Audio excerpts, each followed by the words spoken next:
Hello, my friend. Welcome to Sports Slumber. I am so glad you have found your way here tonight. This is a safe and quiet space designed just for you, a place where the noise of the day can simply fade away, leaving only peace and stillness in its wake. There is nothing you need to do right now. There are no expectations, no deadlines, and no demands on your time or your attention. The world outside has slowed down, turning on its axis away from the sun, wrapping everything in the comforting blanket of night. You can let go of the tension in your shoulders. You can unclench your jaw. You can let your hands rest gently by your sides or on the soft covers of your bed. Allow your eyes to grow heavy. Allow your breath to find its own natural, easy rhythm. In and out, slow and steady, like the tide rolling in and rolling out on a calm, moonlit shore. Tonight, we are going to drift away from the present moment. We are going to float back through the mists of time to a place that feels warm and familiar, even if you have never been there before. We are going to visit a story of quiet beginnings, a story about how the tallest trees grow from the smallest seeds, often buried in the dark, silent earth before they ever reach for the sky. This is the story of a young man named Michael. But tonight, we are not focusing on the roar of the crowd or the bright lights of the stadium. We are not here for the flashbulbs or the trophies. Instead, we are here for the silence that came before. We are here for the empty gymnasiums, the early mornings, the sound of a ball echoing against a wooden floor, and the peaceful, solitary moments that build a life. So take a deep breath and let yourself settle deeper into your mattress. Feel the support beneath you, holding you up, cradling you as we begin our journey. Imagine you are walking down a quiet street in Wilmington, North Carolina. It is the late 1970s. The air here is different. It is thick and warm, carrying the heavy, sweet scent of magnolia and pine. You can feel the humidity on your skin, a gentle, warm embrace that slows everything down. The night is vast and dark, but it is not empty. Above you, the sky is a tapestry of indigo and velvet, scattered with stars that twinkle with a soft, distant light. The moon is a pale crescent, casting a silver glow over the rooftops and the paved streets. You are walking slowly, taking your time. There is no rush. Your feet move rhythmically against the sidewalk. Step, step, step. The sound is soft, barely a whisper against the concrete. Around you, the neighborhood is asleep. You can see the dark outlines of houses, set back from the road, nestled among the trees. Porch lights glow with a warm, amber hue, attracting moths that flutter in silent circles. You can hear the chorus of the night. The crickets are singing their rhythmic song, a steady, hypnotic pulse that fills the air. A distant dog barks, but it is not alarming.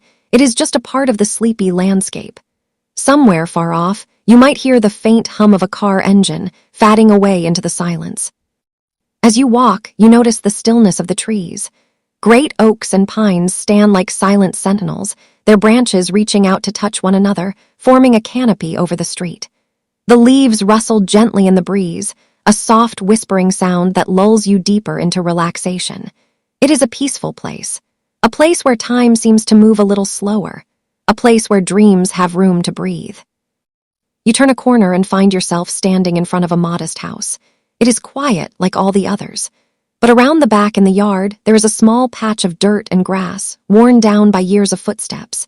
And there, standing tall against the night sky, is a basketball hoop. It is not a professional hoop. The net is a bit frayed, swaying gently in the breeze. The backboard is weathered, the paint peeling slightly, revealing the wood beneath. But it stands there with a quiet dignity, a silent witness to countless hours of solitude. Imagine standing there in the grass. The dew is beginning to settle, cooling the air. You can smell the earth, rich and damp. You can smell the metal of the rim. In your mind's eye, you see a young boy here. He is not famous yet. He is just a boy. He is lanky, with long arms and legs that he is still growing into. He holds a basketball in his hands. It is an orange sphere, textured with tiny bumps, worn smooth in places from constant use. He turns it over in his hands, feeling the weight of it, the familiar grip of the leather. He is not moving fast. He is just shooting, standing in the fatting light or perhaps under the glow of a single floodlight attached to the back of the house. You watch the motion. It is a pendulum, knees bend, arms lift, the wrist flicks. The ball arcs through the air, a dark silhouette against the sky. It passes through the net with a soft swish.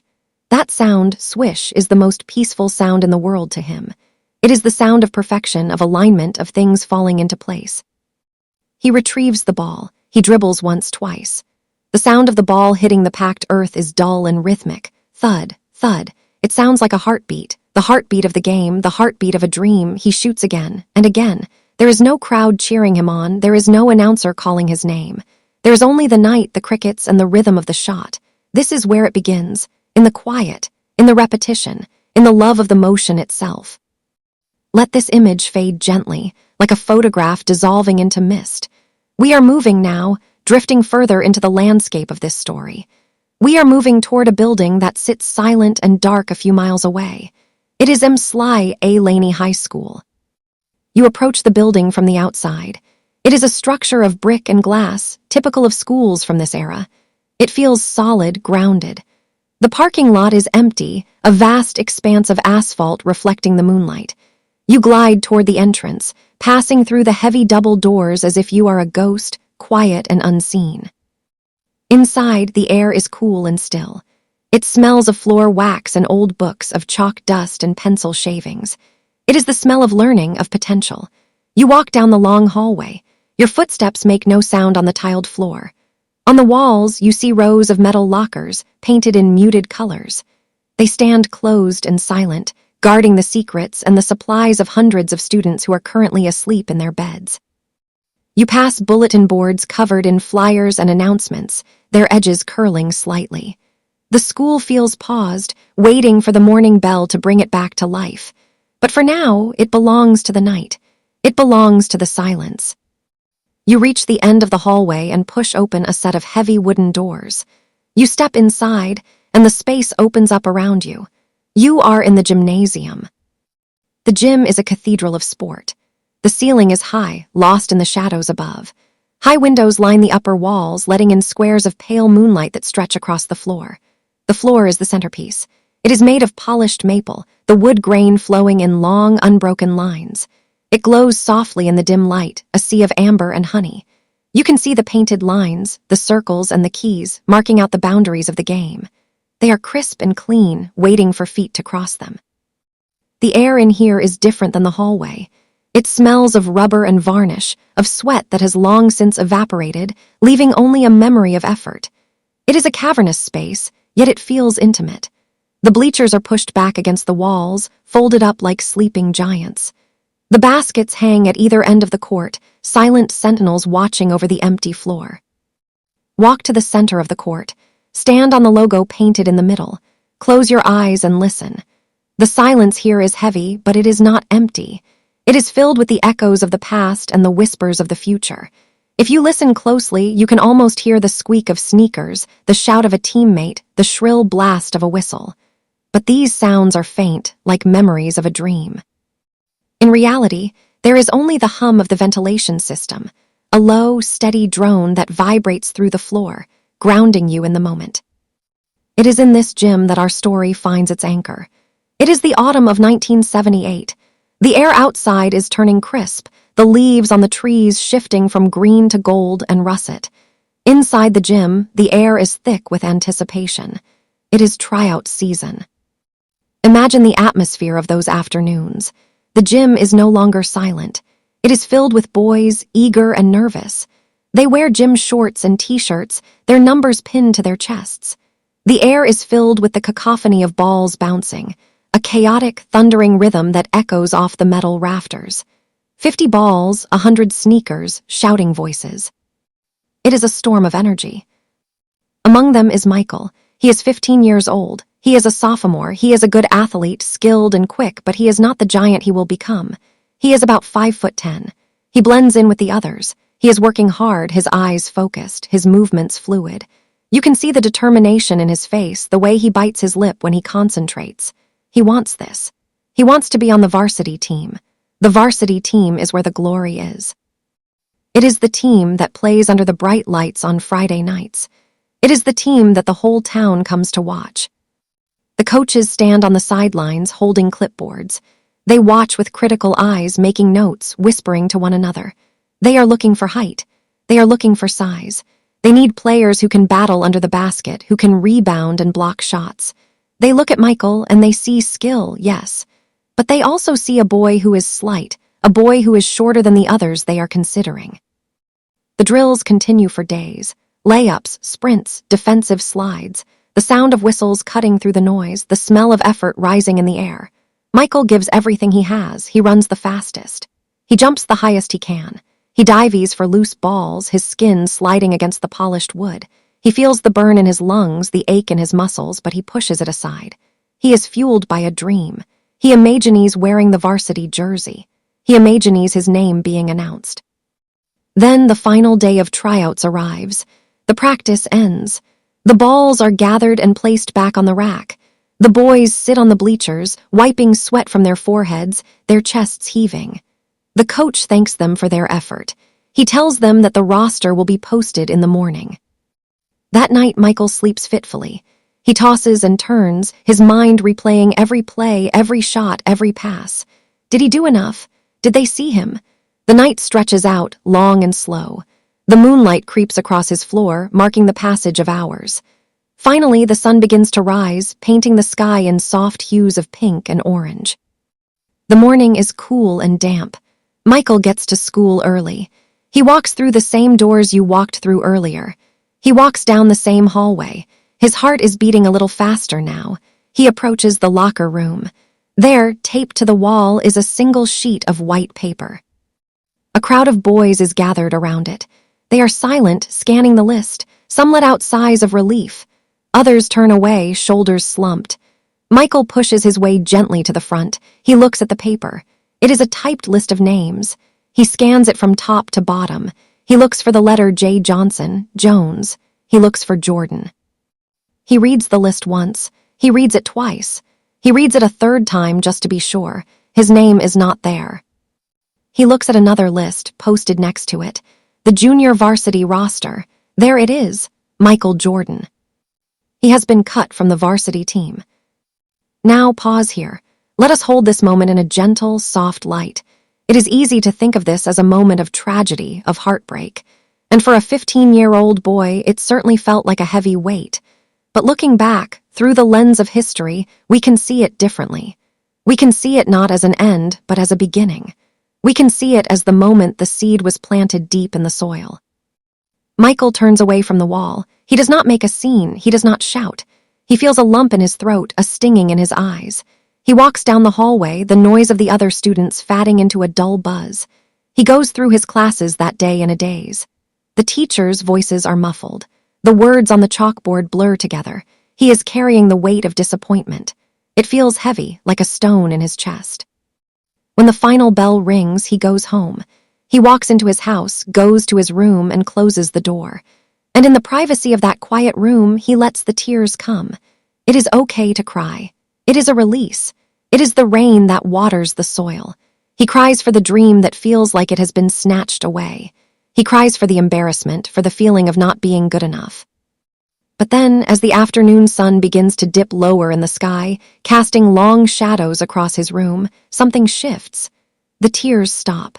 The sadness begins to recede, revealing something harder and more durable beneath it. It is a quiet resolve, a silent promise. He realizes he has a choice. He can accept this. He can believe the list. He can believe that he is just a junior varsity player, that he is not meant for the big stage. Or he can decide that the list is wrong. He can decide to change the reality. He wipes his face. He stands up. He looks in the mirror. He sees the same boy, but the eyes are different now. There is a fire in them, a small, steady flame that will not be extinguished. He leaves his room. He goes out the back door. He walks into the yard. The evening air is cooling down. The crickets are starting their song again. He picks up the basketball. It feels cool to the touch. He stands under the hoop, and he begins to work. This is where the true rhythm begins. Not the rhythm of the game, but the rhythm of preparation. The rhythm of the grind. The narration of his life slows down here, becoming a steady, repetitive drumbeat of effort. Day after day, night after night. Imagine the morning. It is dark, the sun has not yet risen, the world is asleep. The only sound is the soft ticking of the clock on the bedside table. Then the alarm goes off. It is not a loud, jarring noise, but a signal. Michael reaches out and turns it off. He sits up in bed. The room is cold. The floor is cold under his feet. It would be so easy to lie back down, to pull the warm covers up to his chin and drift back into dreams, but he does not. He stands up. He gets dressed in the dark. He puts on his gym shorts, his t-shirt, his socks. He laces up his sneakers. The sound of the laces tightening is a ritual. Tight, secure, ready. He leaves the house. The air outside is heavy with dew. The streetlights are still on, pools of yellow light on the empty road. He gets on his bicycle. The metal is cold. He pedals through the silent streets of Wilmington.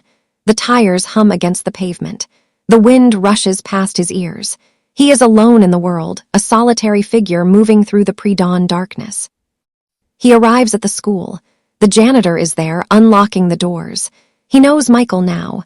He nods, a silent greeting between two people who know the secret of the early morning.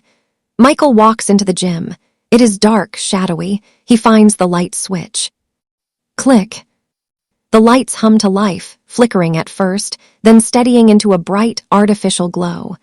The gym is illuminated. The floor shines. The baskets wait. And for the next 2 hours, before the first bell rings, before the other students even wake up, Michael is there. He is running suicides, sprinting from one line to the next, touching the floor, turning, sprinting back. His sneakers squeak against the wood. Squeak, turn, squeak, turn. His breath comes in heavy, rhythmic gasps. He is sweating, drops falling onto the floor, marking his effort. He is shooting, not just casually like in the backyard. He is shooting with purpose. Game speed, catch and shoot, dribble, pull up. Fade away. He imagines a defender in front of him. He imagines the varsity coach watching him. He imagines the list on the wall. Every time his muscles burn, every time he wants to stop, he sees that list, and he pushes harder. The ball goes through the net. Swish, again, swish. He misses. The ball clangs off the rim. The sound is harsh in the empty gym. He chases it down. He doesn't walk. He runs to get the rebound. He dribbles back to the spot. He shoots again. He refuses to leave the gym on a miss. He has to make the last one. It has to be perfect. This becomes his sanctuary. The empty gym is not a lonely place. It is a laboratory. It is where he is experimenting, testing the limits of his own body and mind. He is learning how to fly, but first, he must learn how to stand, how to pivot, how to jump. The seasons change.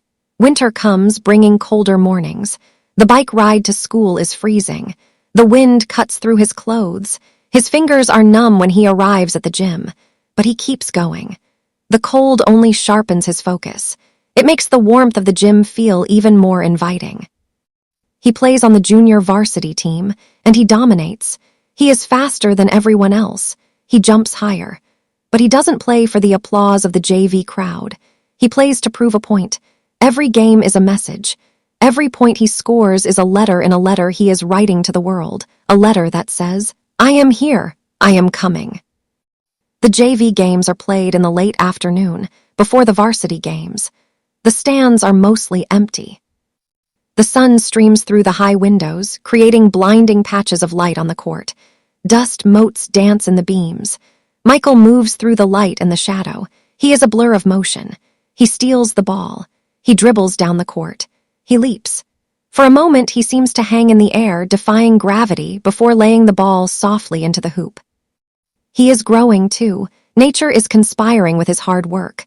Over that summer and into the next year, he shoots up in height. The lanky boy is becoming a tall, powerful young man. His shoulders broaden. His legs get stronger. The dunking becomes easier. The rim, which once seemed so high, now feels within reach. But he never forgets the feeling of being cut. He keeps it tucked away, a small, hard stone in his pocket. He takes it out whenever he feels complacent. He touches it whenever he feels tired. It is his fuel. Let's move forward gently in time. The days blend into weeks, the weeks into months. The rhythm of the bouncing ball remains the constant soundtrack. We drift to the next year. The tryouts come again.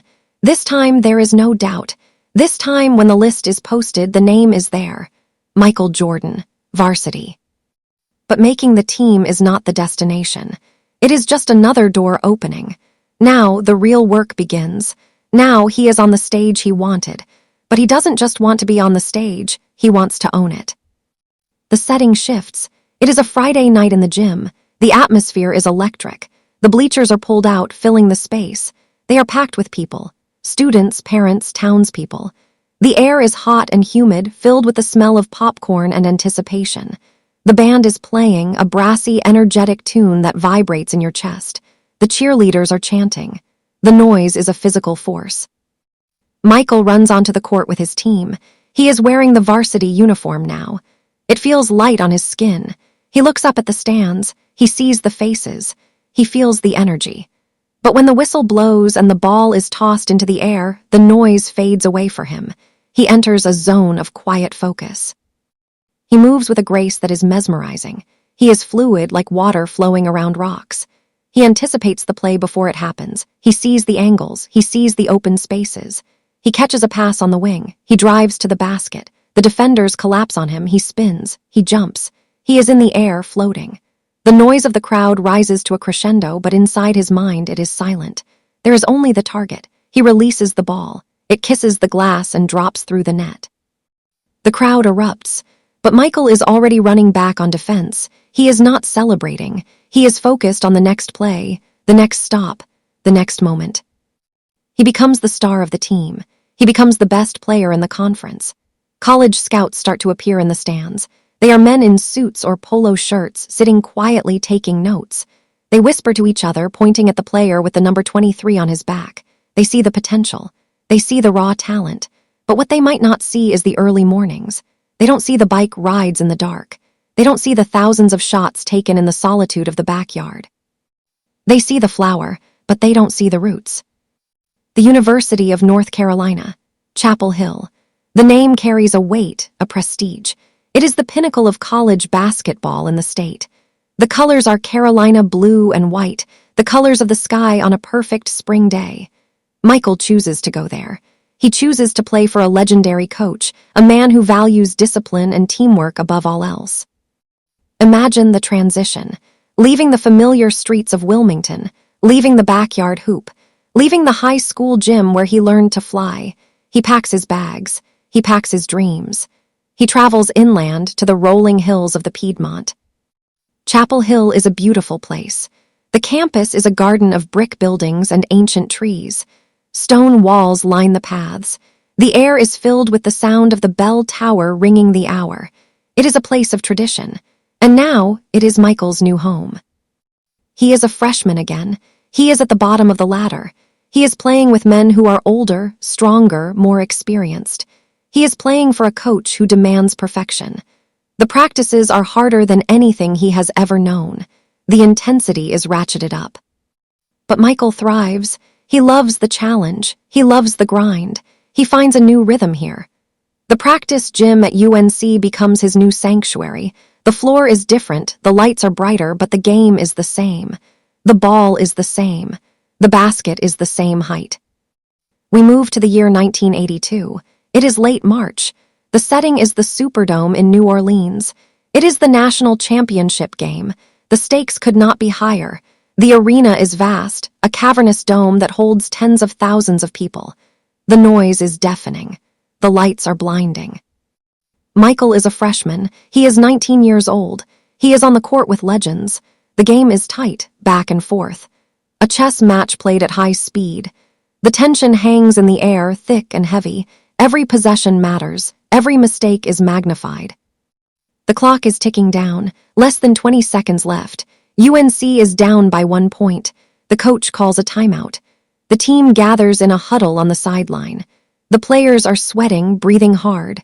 The coach draws up a play. It is designed to go to the star upperclassman, the safe bet.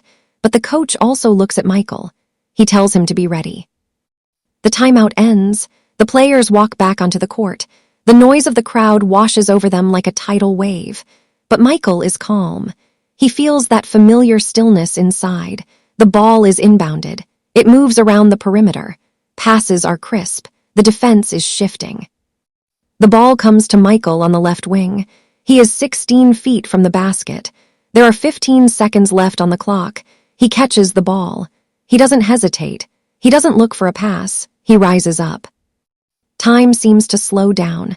The defenders lunge at him, but they are too late. He is at the apex of his jump. His form is perfect. Elbow in, wrist cocked, eyes locked on the rim. He releases the ball. The ball rotates in the air. Backspin. A perfect arc. The entire season, the entire journey seems to hang in the balance of this one shot. It travels through the air, a silent messenger. Swish. The net snaps. The crowd explodes.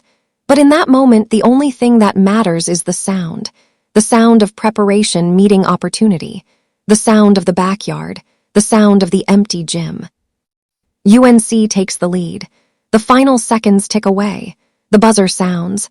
They are champions. And Michael, the freshman, the boy who was once cut from his high school team, has hit the winning shot. This moment changes everything. It is the moment Mike becomes Michael. It is the moment the world wakes up to his presence. But for him, it is just another step. It is confirmation that the work works.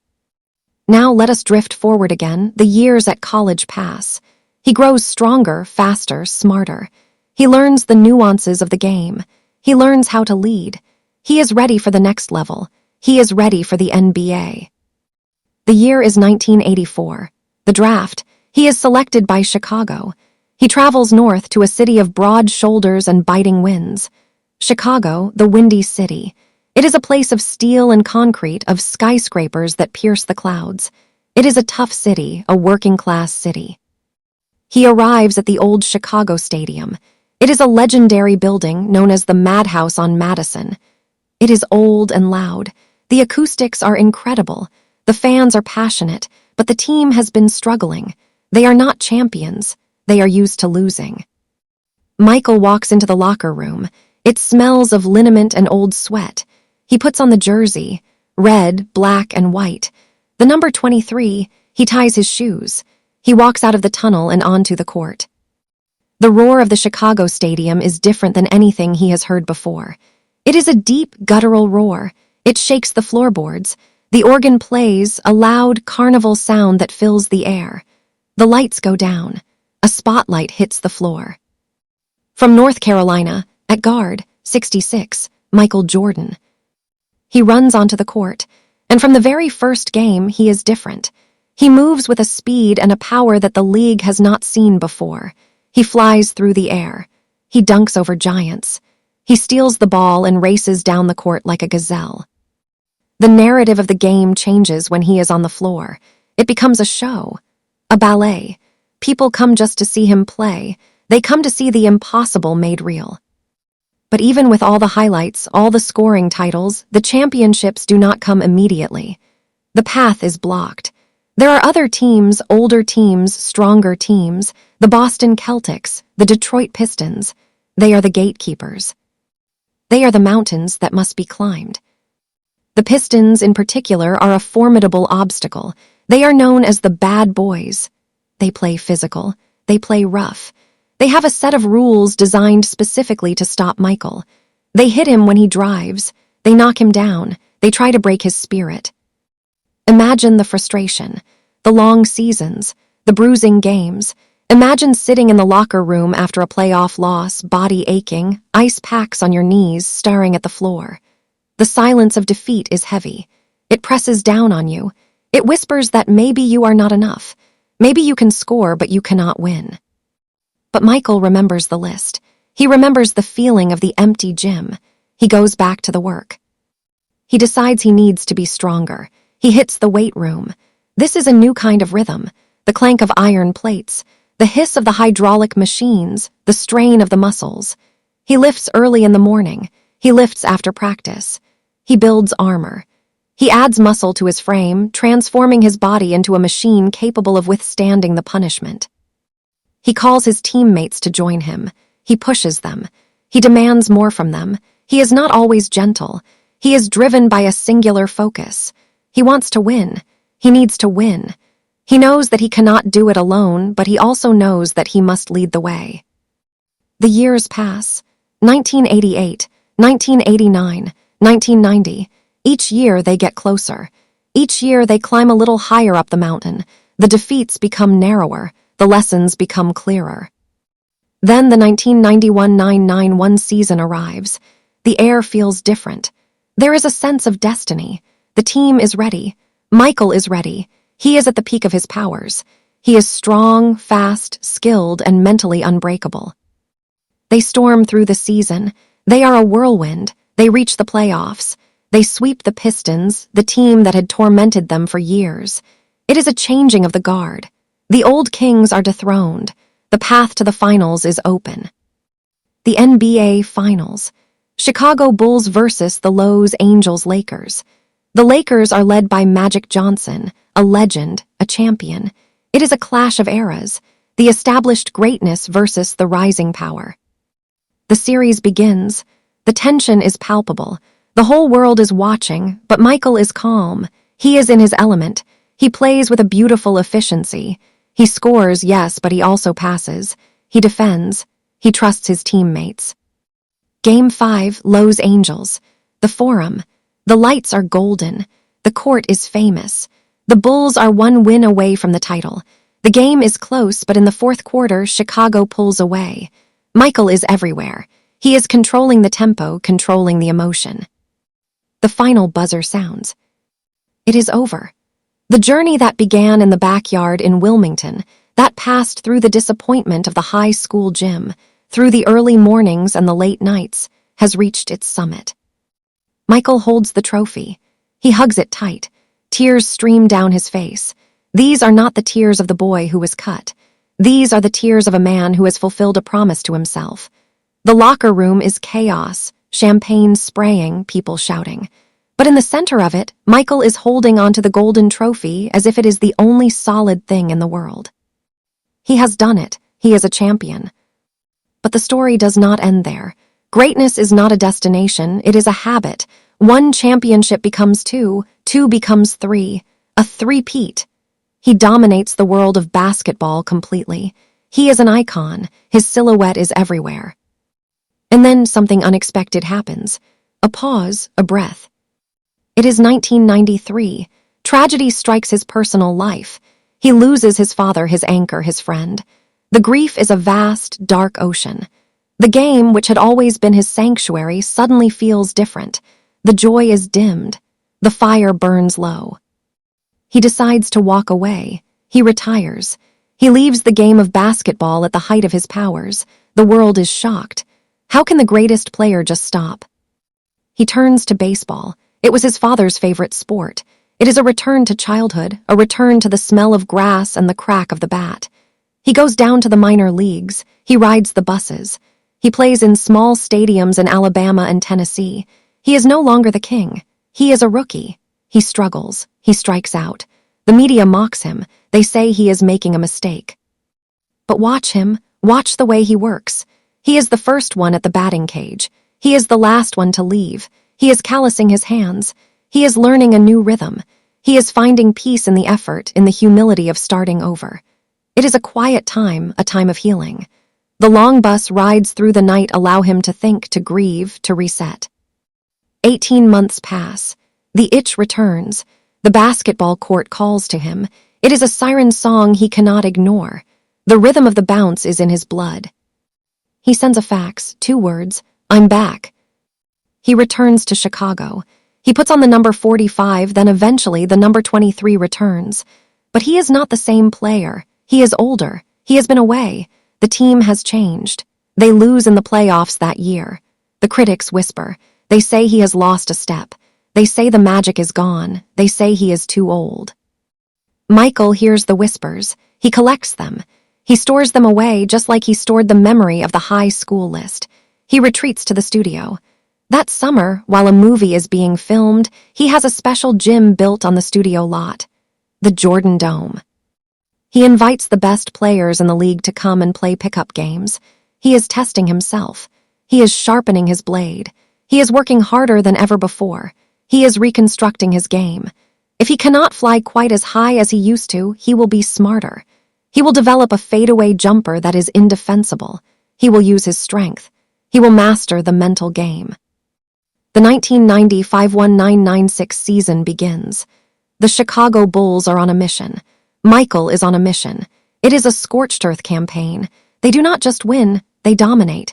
They win 72 games, a record that stands for decades. They are a machine of perfect basketball efficiency. Michael is the conductor. He is ruthless, focused, brilliant. He leads them back to the finals. They win again. Championship number 4. This one is special. It is played on Father's Day. After the game, Michael lies on the floor of the locker room, clutching the ball, sobbing. The grief and the triumph mix together in a profound release. He has climbed back to the top of the mountain, carrying the memory of his father with him. 2 more years follow, 2 more championships. 5, 6, a second three-peat. It is a dynasty of unprecedented proportions. The final shot of his Bulls' career, Game 6, 1998, in Utah. Set the scene. The Delta Center. The crowd is hostile. The noise is deafening. The Bulls are down by 1. Seconds remaining. Michael steals the ball. He dribbles down the court. He is tired. He is exhausted. He has carried the team.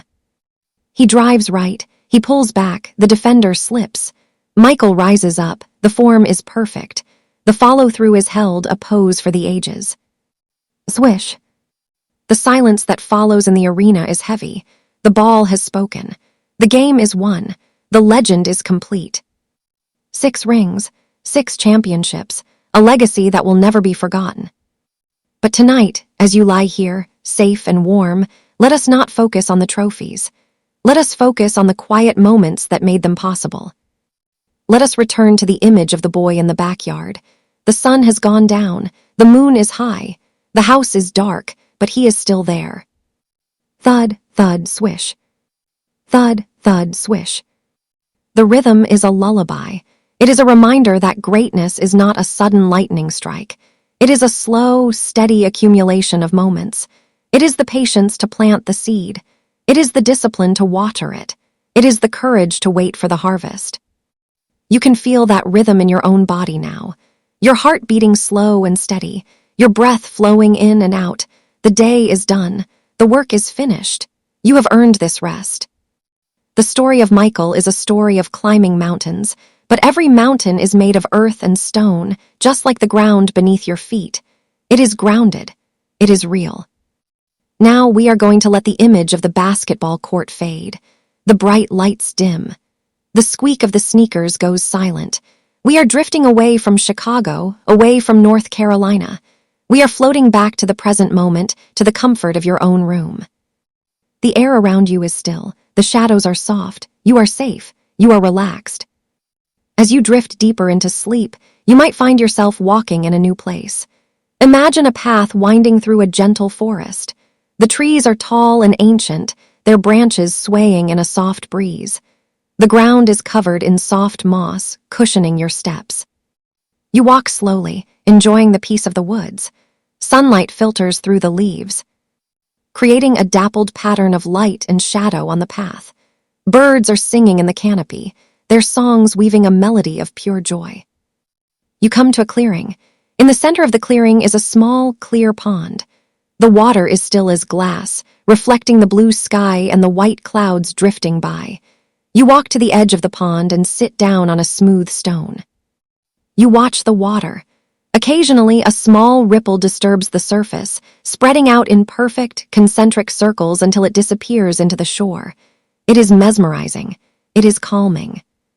This is a place of rest, a place to recharge.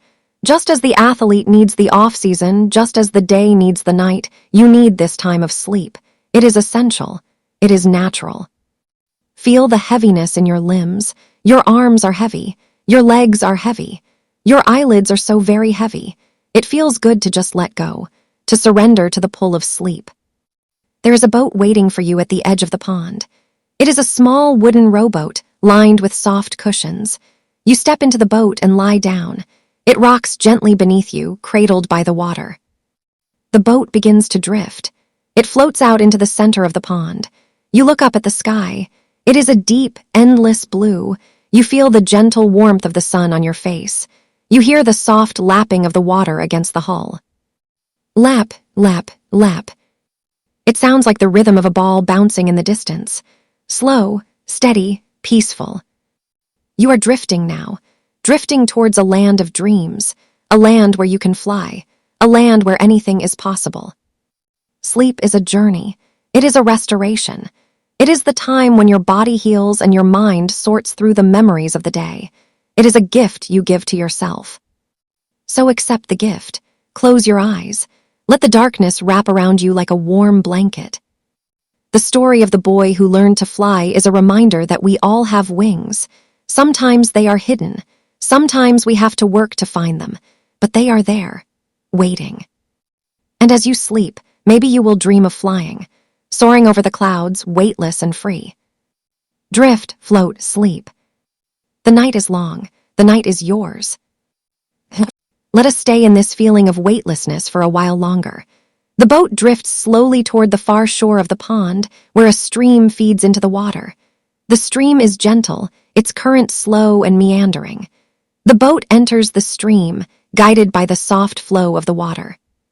Trees line the banks here, their branches drooping low, trailing their leaves in the water. Willows, perhaps, or ancient oaks. They form a tunnel of green, a sanctuary within a sanctuary. The light here is dim and green, filtered through the layers of leaves. It is cool and refreshing. You can smell the water, the moss, the green leaves. It is the scent of nature, pure and clean. As you float down the stream, you pass by scenes of quiet beauty. A deer drinking at the water's edge, lifting its head to watch you pass, its eyes large and gentle. A heron standing motionless on a log, a statue of patience. Dragonflies darting over the surface, their wings shimmering like jewels. The stream winds its way through the landscape, carrying you effortlessly. You don't have to steer. You don't have to row. The water knows the way. You just have to lie back and trust the flow. Trust, that is a word that echoes from our story tonight. Trust in the work. Trust in the process. Trust that the seed will grow. Trust that the river will lead you to the ocean. You are learning to trust the process of sleep. You are learning to let go of the control, to let the current take you. Deeper and deeper you go. The stream widens. The sky opens up above you again. The sun is setting now, painting the clouds in shades of purple and gold. The water reflects the colors, turning the stream into a river of liquid fire. It is beautiful. It is peaceful. The boat continues its journey. The air grows cooler as evening approaches in your dream. Fireflies begin to blink in the tall grass along the banks. Tiny sparks of light, flashing on and off, on and off. They are like stars that have come down to earth. You watch them with heavy eyes. Their rhythm is soothing. Blink, blink, blink. The river moves slower now. It is approaching a large, calm lake. The water here is vast and still. The boat glides out onto the surface of the lake. The moon has risen, a full, luminous orb hanging low in the sky. It casts a path of silver light across the water, a road leading straight to the horizon. Your boat follows the path of light. You are floating on moonbeams. Everything is silent. The birds have gone to sleep. The wind has died down. There is only the silence of the lake and the light of the moon. You feel a profound sense of well-being, a sense that everything is right in the world. You are exactly where you are meant to be. In the distance, on the far side of the lake, you see a small cabin. Billowing smoke rises from the chimney, curling up into the night sky. The windows glow with a warm, yellow light. It looks inviting. It looks like home. The boat drifts towards the cabin. It gently bumps against a small wooden dock. You step out of the boat. You are not tired from the journey. You are relaxed, heavy with sleepiness. You walk up the path to the cabin. The door opens for you. Inside, there is a comfortable chair by a fireplace. A fire is crackling in the hearth, sending waves of warmth into the room. You sit in the chair. You watch the flames dancing. Orange and yellow and blue, they are hypnotic. They twist and turn, rising and falling. The warmth seeps into your bones. It loosens the last bits of tension in your muscles. Your feet are warm. Your hands are warm. Your face is warm. You are safe here. This is your sanctuary. As you watch the fire, you remember the boy in the gym. You remember the sound of the ball. You realize that the fire in the hearth is the same as the fire that burned in him. It is the fire of life, the fire of passion. But now it is a gentle fire, a fire that warms, not burns. You close your eyes. The sound of the crackling fire blends with the sound of your own breathing. The night deepens. The stars wheel overhead in their slow, cosmic dance. The world turns. And you are asleep, or nearly there, drifting in the space between waking and dreaming. That space is a magical place. It is where creativity lives. It is where solutions are found. It is where the body repairs itself. Stay there as long as you like. There is no rush to return. If you are still with me, let us take one more step back into the past. Let us visit another quiet moment. It is the summer before Michael enters the NBA. He is playing in the Olympic Games. 1984, Los Angeles. The team is a collection of the best college players in the country. They are young, energetic. They are staying in the Olympic Village. Imagine the atmosphere. Athletes from all over the world gathered in one place. Different languages, different cultures, all united by the love of sport. Michael is walking through the village. He is wearing his USA tracksuit. He is smiling. He is enjoying the moment. He is not yet the global icon he will become. He is just a young man representing his country. He walks past the dormitories. He hears laughter. He smells the food from the cafeteria. He feels the excitement in the air. He goes to the practice facility. It is a different gym, different floor, different lights. But as soon as he steps on the court, he is home. He picks up a ball. He starts his routine. Around the world, jumpers from the baseline, jumpers from the wing, jumpers from the top of the key, free throws. The rhythm is automatic now. He doesn't have to think about it. His body knows what to do. He is preparing for the gold medal. He is preparing to show the world what he can do. The games begin. The USA team is unstoppable. They press. They run. They fly. Michael is the leader. He soars through the air, his jersey flapping. He dunks with power. He defends with intensity. They win the gold. Another medal, another success. But amidst all the cheering, amidst the national anthems and the flags, Michael finds a quiet moment. He looks at the gold medal hanging around his neck. He feels its weight. It is heavy, solid. It is cool against his chest. He runs his thumb over the raised letters. He thinks about the journey. He thinks about the people who helped him, his parents, his coaches, his teammates. He realizes that no one succeeds alone. Even in a solitary sport, even in the loneliness of the practice gym, there are always others who pave the way, who offer support, who believe when you doubt.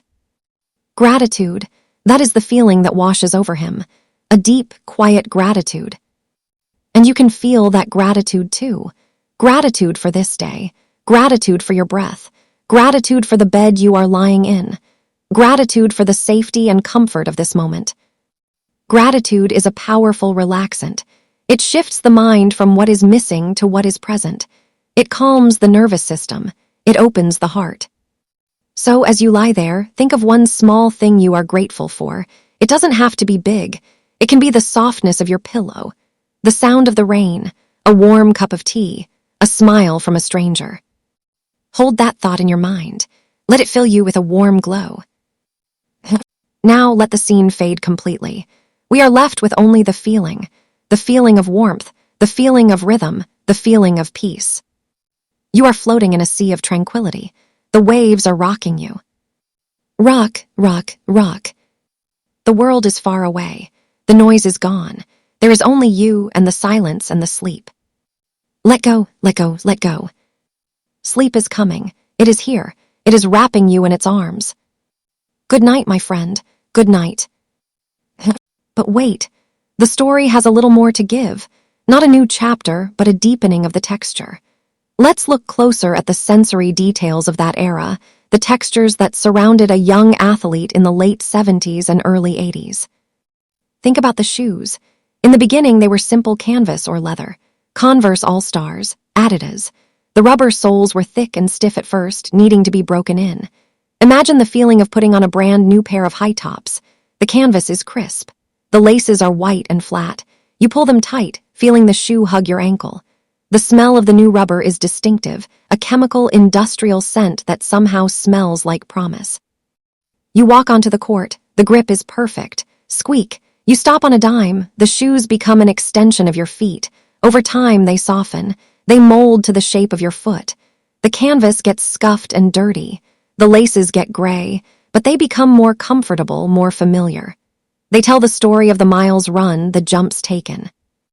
Think about the uniform, the fabric of the 1980s, mesh jerseys, shorts that were short, showing the leg muscles, the elastic waistbands, the feeling of the mesh against the skin, light and breathable, the way the jersey would stick to your back when you sweated, the way it would flutter when you ran. Think about the ball itself. A leather basketball is a beautiful object. When it is new, it is orange and pebbled, slightly tacky to the touch. It has a smell rich leather dye rubber. As it gets used, the orange deepens to a brown. The pebbles wear down, creating smooth spots where the hands grip it most often. The leather absorbs the oils from the player's hands, becoming softer, darker. An old ball has a different sound than a new ball. It thuds deeper. It feels heavier. It has a soul. Think about the water. The water breaks during practice. The water fountain in the corner of the gym. The water is cold, coming from deep pipes. You lean over, pressing the button. The stream arcs up. You catch it in your mouth. It tastes metallic, mineral, cold. It shocks your teeth. It cools your throat. You splash some on your face, mixing with the sweat. It is the best water you have ever tasted. Think about the sounds of the gym after hours. The janitor pushing a dust mop. The wide, cotton head of the mop sliding across the wood. Swish, swish, swish, pushing the dust and the dirt into a pile. The smell of the dust mop treatment, a chemically sweet, oily smell. The clanking of the mop bucket. The jingle of keys on a belt loop. These are the textures of the world Michael inhabited. They are simple, physical, grounded. They are the textures of a life lived in motion, a life lived in the pursuit of a craft.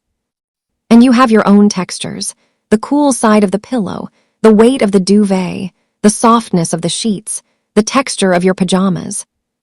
Feel them, notice them, let them ground you in the here and now. You are safe, you are warm, you are comfortable. The narration continues to flow like a river, winding through the landscape of memory and sensation. We talked about the Jordan Dome. Let's visualize that space. It was an inflatable structure, a massive white bubble erected on a parking lot. Inside, it was a world of its own. The air inside was pressurized. You had to go through a revolving door to enter. When you stepped inside, the air pressure pushed against your ears slightly. The acoustics were strange, muffled yet echoing. The floor was a portable wooden court, brought in specifically for him. It was perfect, brand new. The lights were hung from the ceiling of the bubble, casting a bright, even glow. There were weights in the corner, a card table, a stereo system playing R&B music, Luther Vandross, Anita Baker, smooth, soulful sounds filling the air. Imagine Michael there in the summer evenings.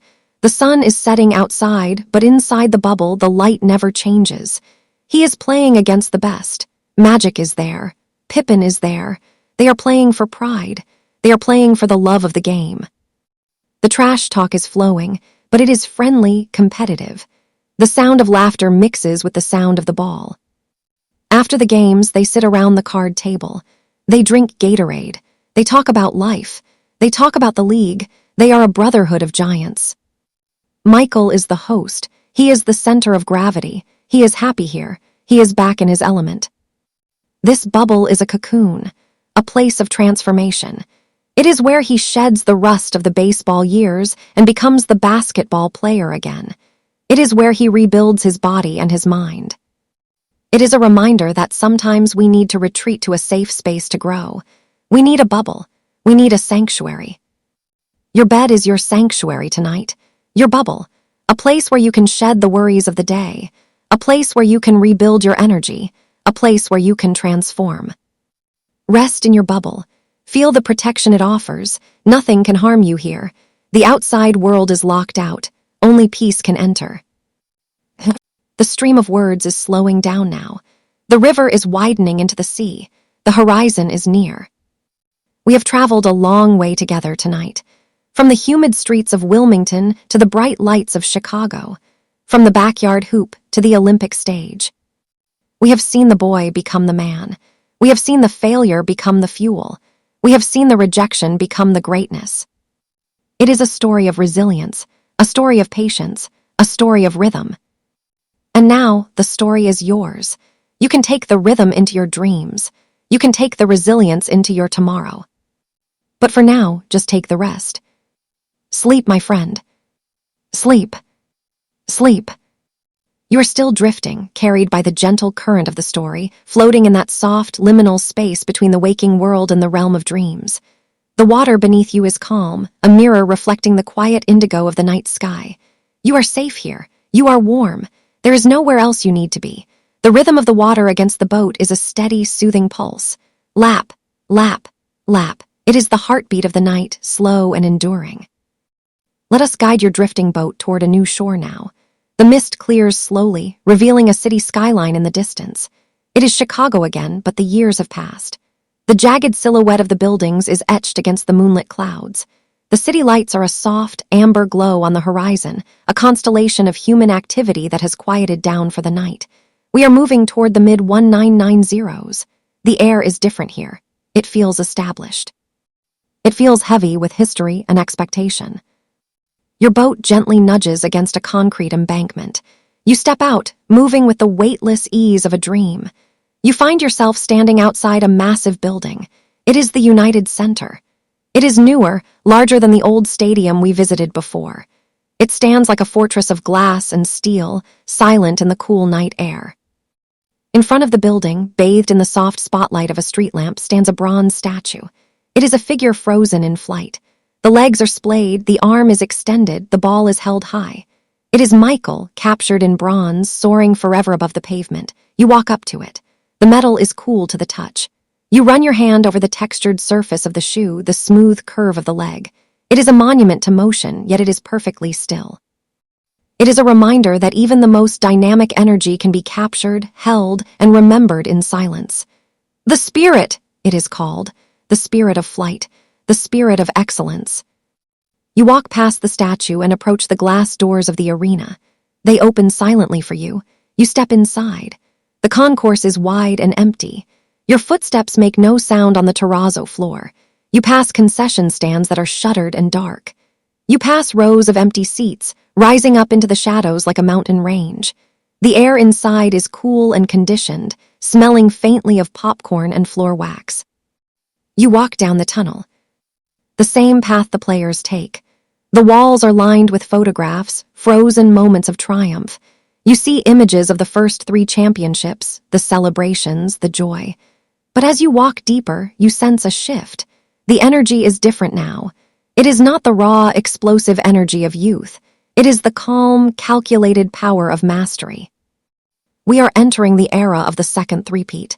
1996, 1997, 1998. Imagine the locker room in this era. It is a sanctuary of focus. The lockers are wood, rich and dark. The carpet is plush with the team logo woven into the center. Michael sits in his corner. He is older now. There are fine lines around his eyes, a testament to the years of intensity. His body is different, too. He is thicker, stronger. He has built an armor of muscle to withstand the physical toll of the game. He is not just a high flyer anymore. He is a master craftsman. He has refined his game, stripped away the unnecessary, polished the essential.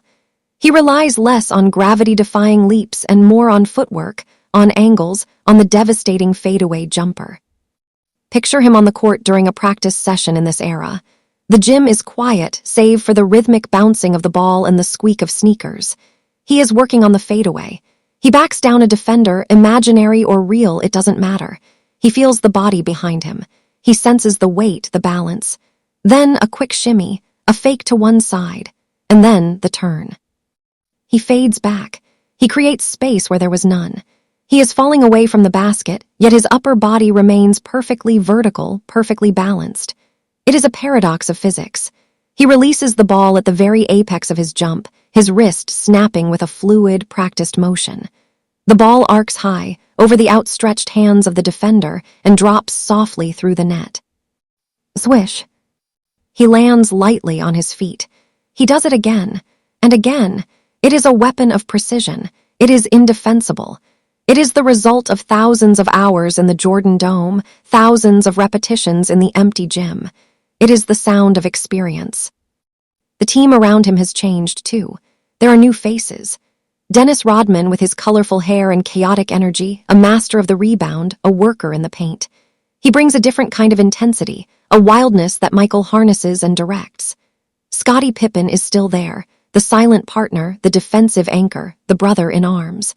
They move together on the court with a telepathic understanding, a seamless flow of basketball intelligence. Let us drift to a specific night. It is June 1997, Salt Lake City, Utah, the NBA Finals, Game 5. The mountains of Utah rise high in the distance, their peaks still dusted with snow even in early summer. The air is thin and dry.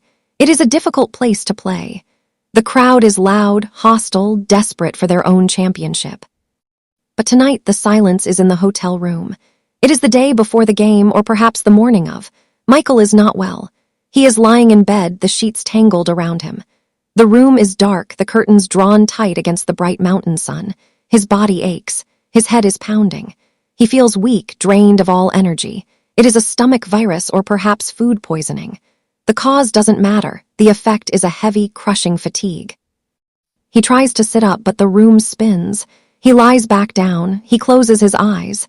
He drifts in and out of a feverish sleep. The clock on the bedside table ticks away the hours. Tick, tick, tick. Each second brings the game closer. Each second demands a decision. The doctors come. The trainers come. They tell him he should not play. They tell him he risks his health. They tell him to rest. But deep inside, in that quiet, stubborn core of his being, there is a refusal to yield. He thinks of the team. He thinks of the long season, the work, the goal. He thinks of the list on the high school wall. He cannot sit this one out. He stands up. It takes effort. He sips some fluids. He puts on his suit. He walks to the bus. His movements are slow, deliberate. He wears sunglasses to hide his tired eyes. He leans his head against the cool glass of the window as the bus winds its way through the streets to the arena. He arrives at the Delta Center. He walks to the locker room. He lies down on a training table, covered in towels, trying to conserve every ounce of energy. The room is hushed. His teammates look at him with concern. They know he is suffering. They know the odds are against them. Then it is time. He stands up. He walks out of the tunnel. The noise of the crowd hits him like a physical blow. It is deafening, but he narrows his focus. He finds the rim. He finds the ball. The game begins. At first, he is slow. He drags his feet. He looks human, vulnerable. The other team senses it. They attack. They take the lead. But then something miraculous happens. The rhythm takes over. The muscle memory kicks in. He reaches deep into a reservoir of will that few people possess. He summons strength from the air, from the floor, from the sheer desire to win. He starts to score. He hits a jumper. He drives to the basket. He hits a three-pointer. With every shot, he burns a little more of his limited fuel. During timeouts, he slumps onto the bench, staring blankly at the floor, gulping water, trying to breathe. But when the whistle blows, he is up again. The game is close. It comes down to the final minute. The score is tied. The ball is in his hands. He is exhausted. His legs feel like lead, but his mind is clear. He sees the play. He passes the ball, gets it back. He shoots a three-pointer. Swish. He has done it. He has carried the team.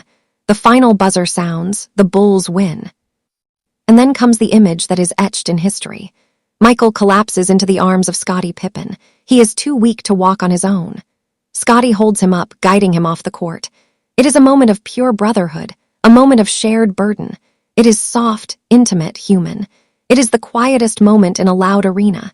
It is the realization that even the greatest need support. Even the strongest need a shoulder to lean on. Let that image fade gently.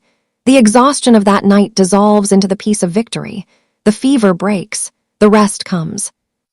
We move forward again. The final season, 1998, the last dance. There is a sense of melancholy hanging over this season. Everyone knows it is coming to an end. The team is aging. The contracts are expiring. The dynasty is setting like the sun. But sunsets are beautiful. They are golden and rich. The season is a grind.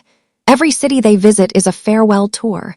Crowds cheer for him even in opposing arenas. They want to see him one last time. They want to witness the history. We return to Utah, June 1998, Game 6. The atmosphere is heavy with destiny. The Bulls are down in the series, playing on the road. The crowd is a sea of noise. The game is a struggle. It is a defensive battle. Bodies collide. The floor is slick with sweat. The clock winds down. 40 seconds, 30 seconds. The Bulls are down by 1 point. The Utah team has the ball. They pass it into the post to their star player. Michael is on the weak side of the court. He is watching. He is waiting. He sees the moment before it happens. He leaves his man. He creeps along the baseline, a silent shadow. He strikes. He swipes the ball away. Clean, precise. He recovers the loose ball. He looks up at the clock. 18 seconds. 17 seconds. He does not call a timeout. He does not look to the bench. He knows what he has to do. He dribbles down the court. The crowd is on its feet, screaming, but for him, the world has gone silent again. He is in the bubble. He is in the zone. He crosses the half-court line. He moves to the right. The defender is with him. He drives hard. He stops. He pulls back. The defender's momentum carries him past. Michael is alone. He is standing at the top of the key, 17 feet from the basket. He rises up. Let's slow this down. Let's freeze this moment in time. He is in the air. The ball is balanced on his fingertips. His legs are straight. His elbow is tucked. The follow-through is high and elegant. It is the culmination of everything. The backyard, the high school gym, the early mornings, the losses, the wins, the father, the teammates. It all flows into this one motion. He releases the ball. It rotates perfectly. Backspin. It arcs through the heavy air of the arena. Thousands of eyes are fixed on it. It is a planet in orbit. Swish. The net snaps. The ball drops.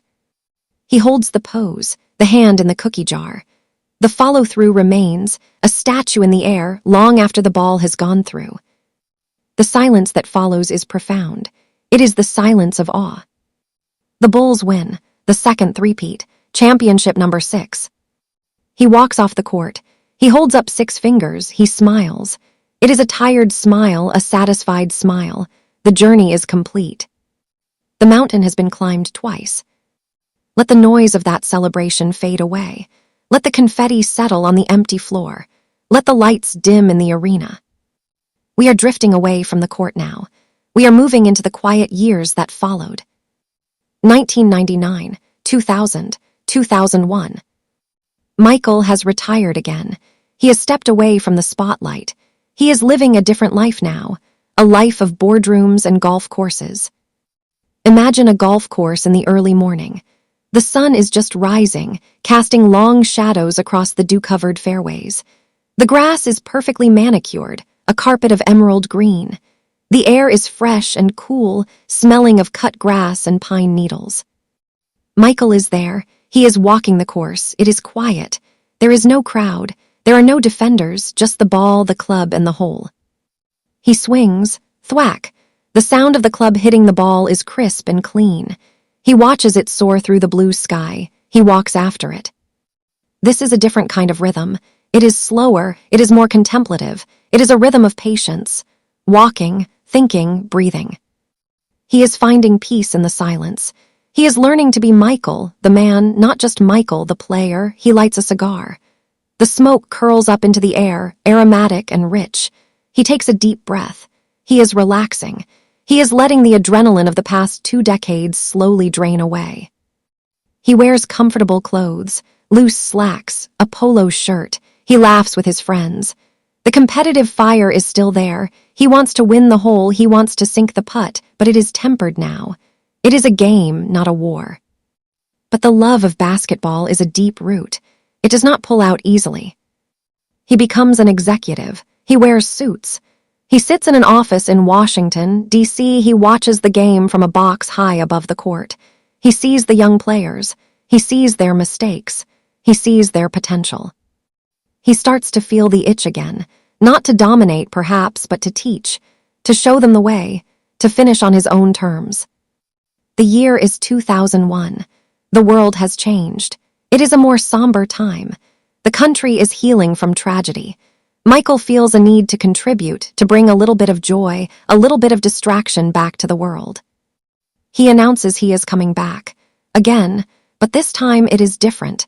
He is not a bull, he is a wizard. He wears blue and white. He is 38 years old. His body is older. The knees are sore. The back is stiff. He cannot fly like he used to.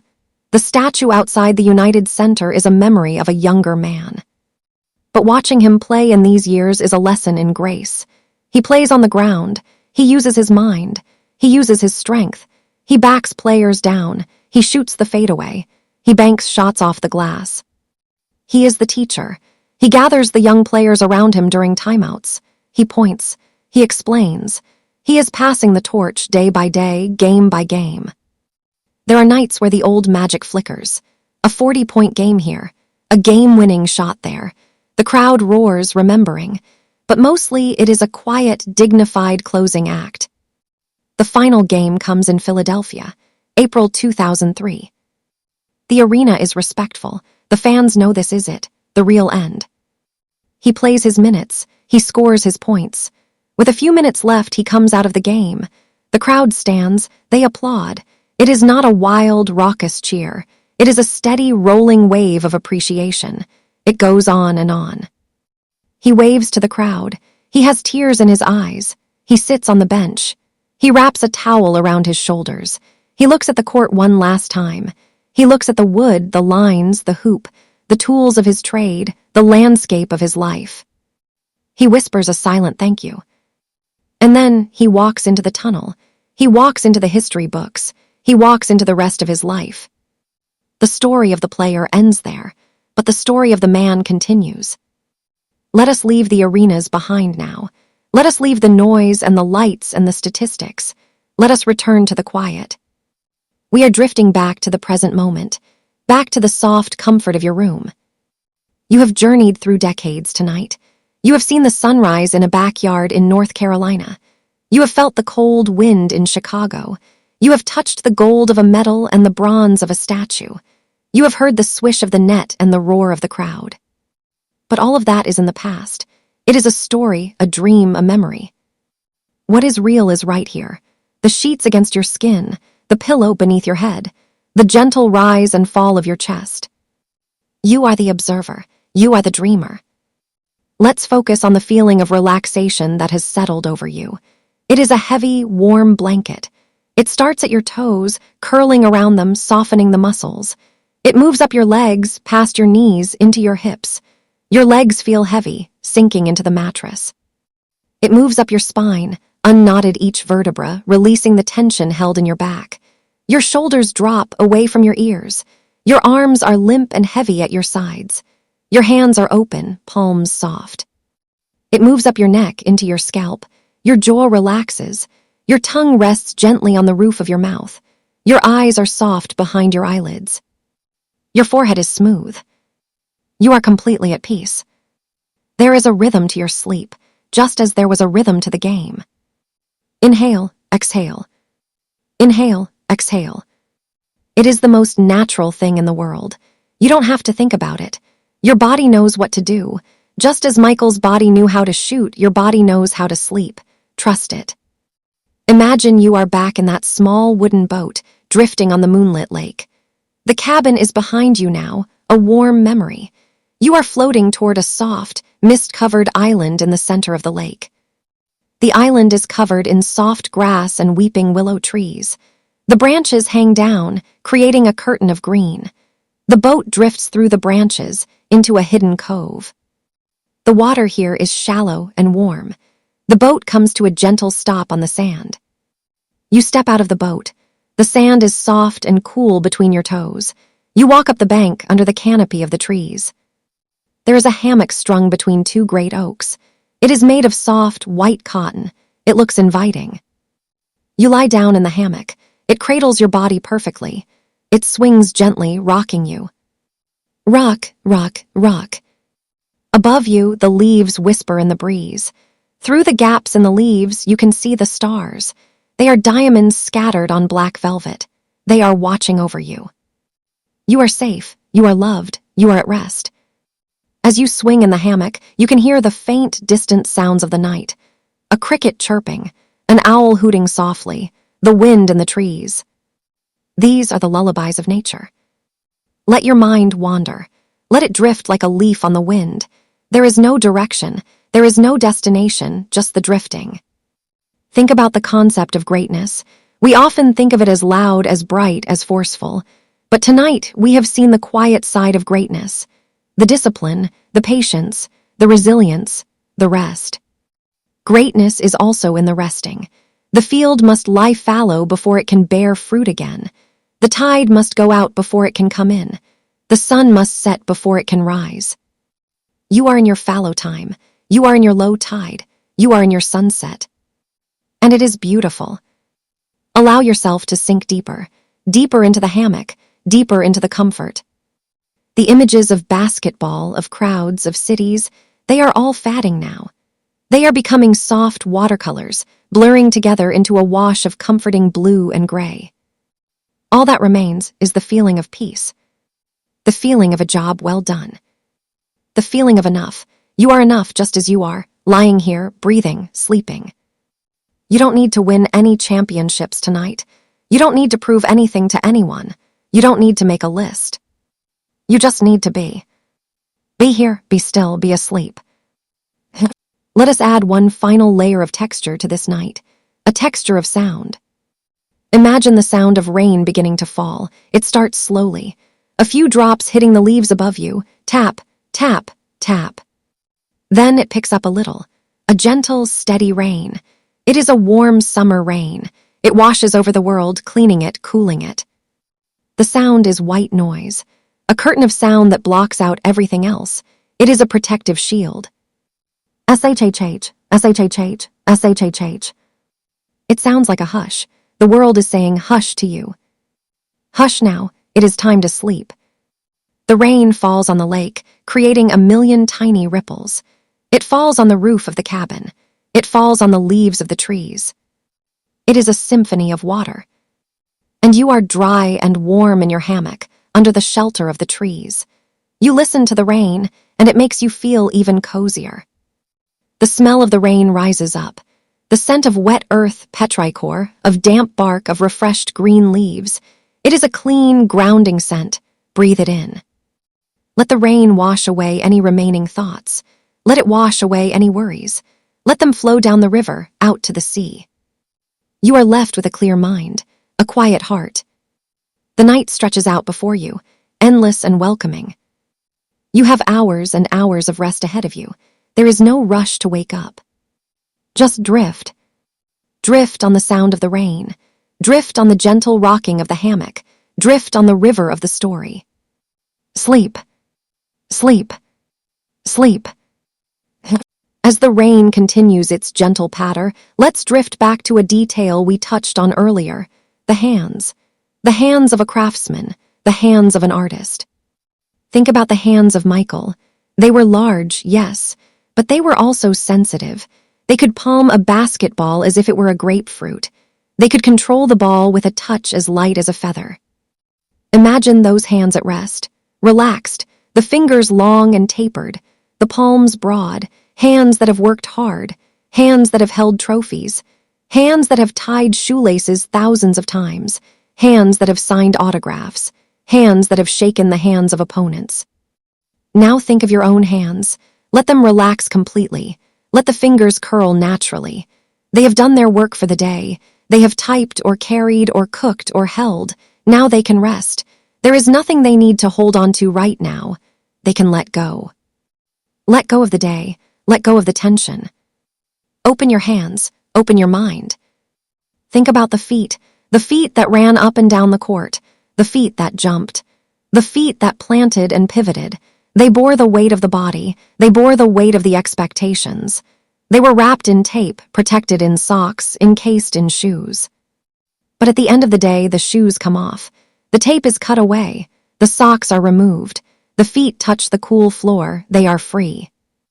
Feel your own feet now. Wiggle your toes. Rotate your ankles gently. Then let them fall open. Let them be heavy. They have carried you all day. Now they can rest. Think about the eyes that saw the open man, the eyes that saw the rim, the eyes that read the defense, the eyes that glared with intensity, the eyes that cried with joy. Those eyes eventually close. The eyelids come down like heavy velvet curtains. The world goes dark. The show is over. Close your own eyes. Let the curtains fall. Turn your gaze inward. There is a vast, quiet space inside you, a space of infinite peace. Go there now. Imagine you are walking into that inner space. It is a room just for you. The walls are painted in your favorite color, a soft, soothing shade. There is a large, comfortable chair in the center of the room. You sit in the chair. You let out a long sigh. This is your center. This is your core. In this room, you are free. You are timeless. On the wall of this room, there is a window. You look out the window. You see the night sky. You see the moon. You see the stars. You see a shooting star streak across the sky. A moment of brilliance, fleeting and beautiful. Like a jump shot, like a career, like a life. It burns bright, and then it is gone. But the memory remains. The light remains in the mind's eye. Everything is transient. Everything changes. But the peace you feel right now, that is constant. That is always there, waiting for you to access it. Access it now. Drink from the well of silence. The rain outside the window is softening. It is turning into a gentle mist. The world is damp and quiet. The rhythm of the night slows down even more. The heartbeat of the earth is slow. Thud, thud, thud. Can you match your breathing to it? Slow down. Slower. Slower. There is a stillness in the air that is almost tangible. It is a presence, a comforting presence. You are not alone in the dark. The dark is a friend. The dark is a blanket. Wrap yourself in it. Tuck yourself in. Let the story of the boy who flew become a part of your own dreamscape. Maybe tonight you will fly. Maybe you will float. Maybe you will just sleep the deep, dreamless sleep of the contented. Whatever comes, it will be good. Because you are safe. You are calm. You are ready. Let us take a moment to appreciate the silence of a snow-covered landscape. We mentioned Chicago in the winter. Let's go there for a moment of thermal contrast. Imagine it is a deep winter night in the city. The wind has died down. The snow is falling. Big, fat flakes. They fall silently. They cover the streets, the cars, the sidewalks. They cover the statue of Michael. The snow muffles all sound. The city is hushed. You are walking through this snow. You are bundled up in a warm coat, a scarf, a hat. You feel the cold air on your cheeks, but your body is toasty warm inside your layers. The crunch of the snow under your boots is the only sound. Crunch, crunch, crunch. It is a satisfying sound, a sound of compression. You look up. The streetlights create cones of light in the falling snow. You can see the individual flakes dancing in the light, millions of them, each one unique, each one perfect. You catch a snowflake on your glove. You look at it closely, the intricate crystal structure, the geometry of nature. It is beautiful. It is fleeting. It melts, turning into a tiny drop of water. The snow covers everything in a blanket of white. It hides the imperfections. It makes everything new. It makes everything clean. Sleep is like snow. It falls softly. It covers the day. It hides the worries. It makes you new. It makes you clean. Let the snow of sleep fall upon you. Let it pile up, soft and white and deep. Burrow into it. Hibernate. The winter is a time for rest. The bears sleep in their caves. The seeds sleep in the ground. The trees sleep, their sap moving slowly. Join the rhythm of the winter. Rest, restore, renew. The spring will come, the sun will return, but not yet, not now. Now is the time for the cave. Now is the time for the warmth of the den. Feel the warmth generating from within you, the heat of life. It keeps you safe through the cold night. You are a furnace of life, a beacon of warmth. The fire we spoke of earlier, The fire in the hearth, the fire in the player. It is burning gently inside you. Tend to it, keep it glowing. But let the flames be low. Let them be embers, glowing red and orange, pulsing with heat. Embers are long-lasting. They hold the heat for hours. Let your mind be like those embers, glowing, warm, still. No flaring up, no sparking, just a steady, comforting glow. The narrative is a circle. We always come back to the center. The center is you. The center is your breath. Focus on the tip of your nose. Feel the air moving in and out, cool on the inhale, warm on the exhale. Follow the breath. Follow it down into your lungs. Feel your chest rise. Feel your belly expand.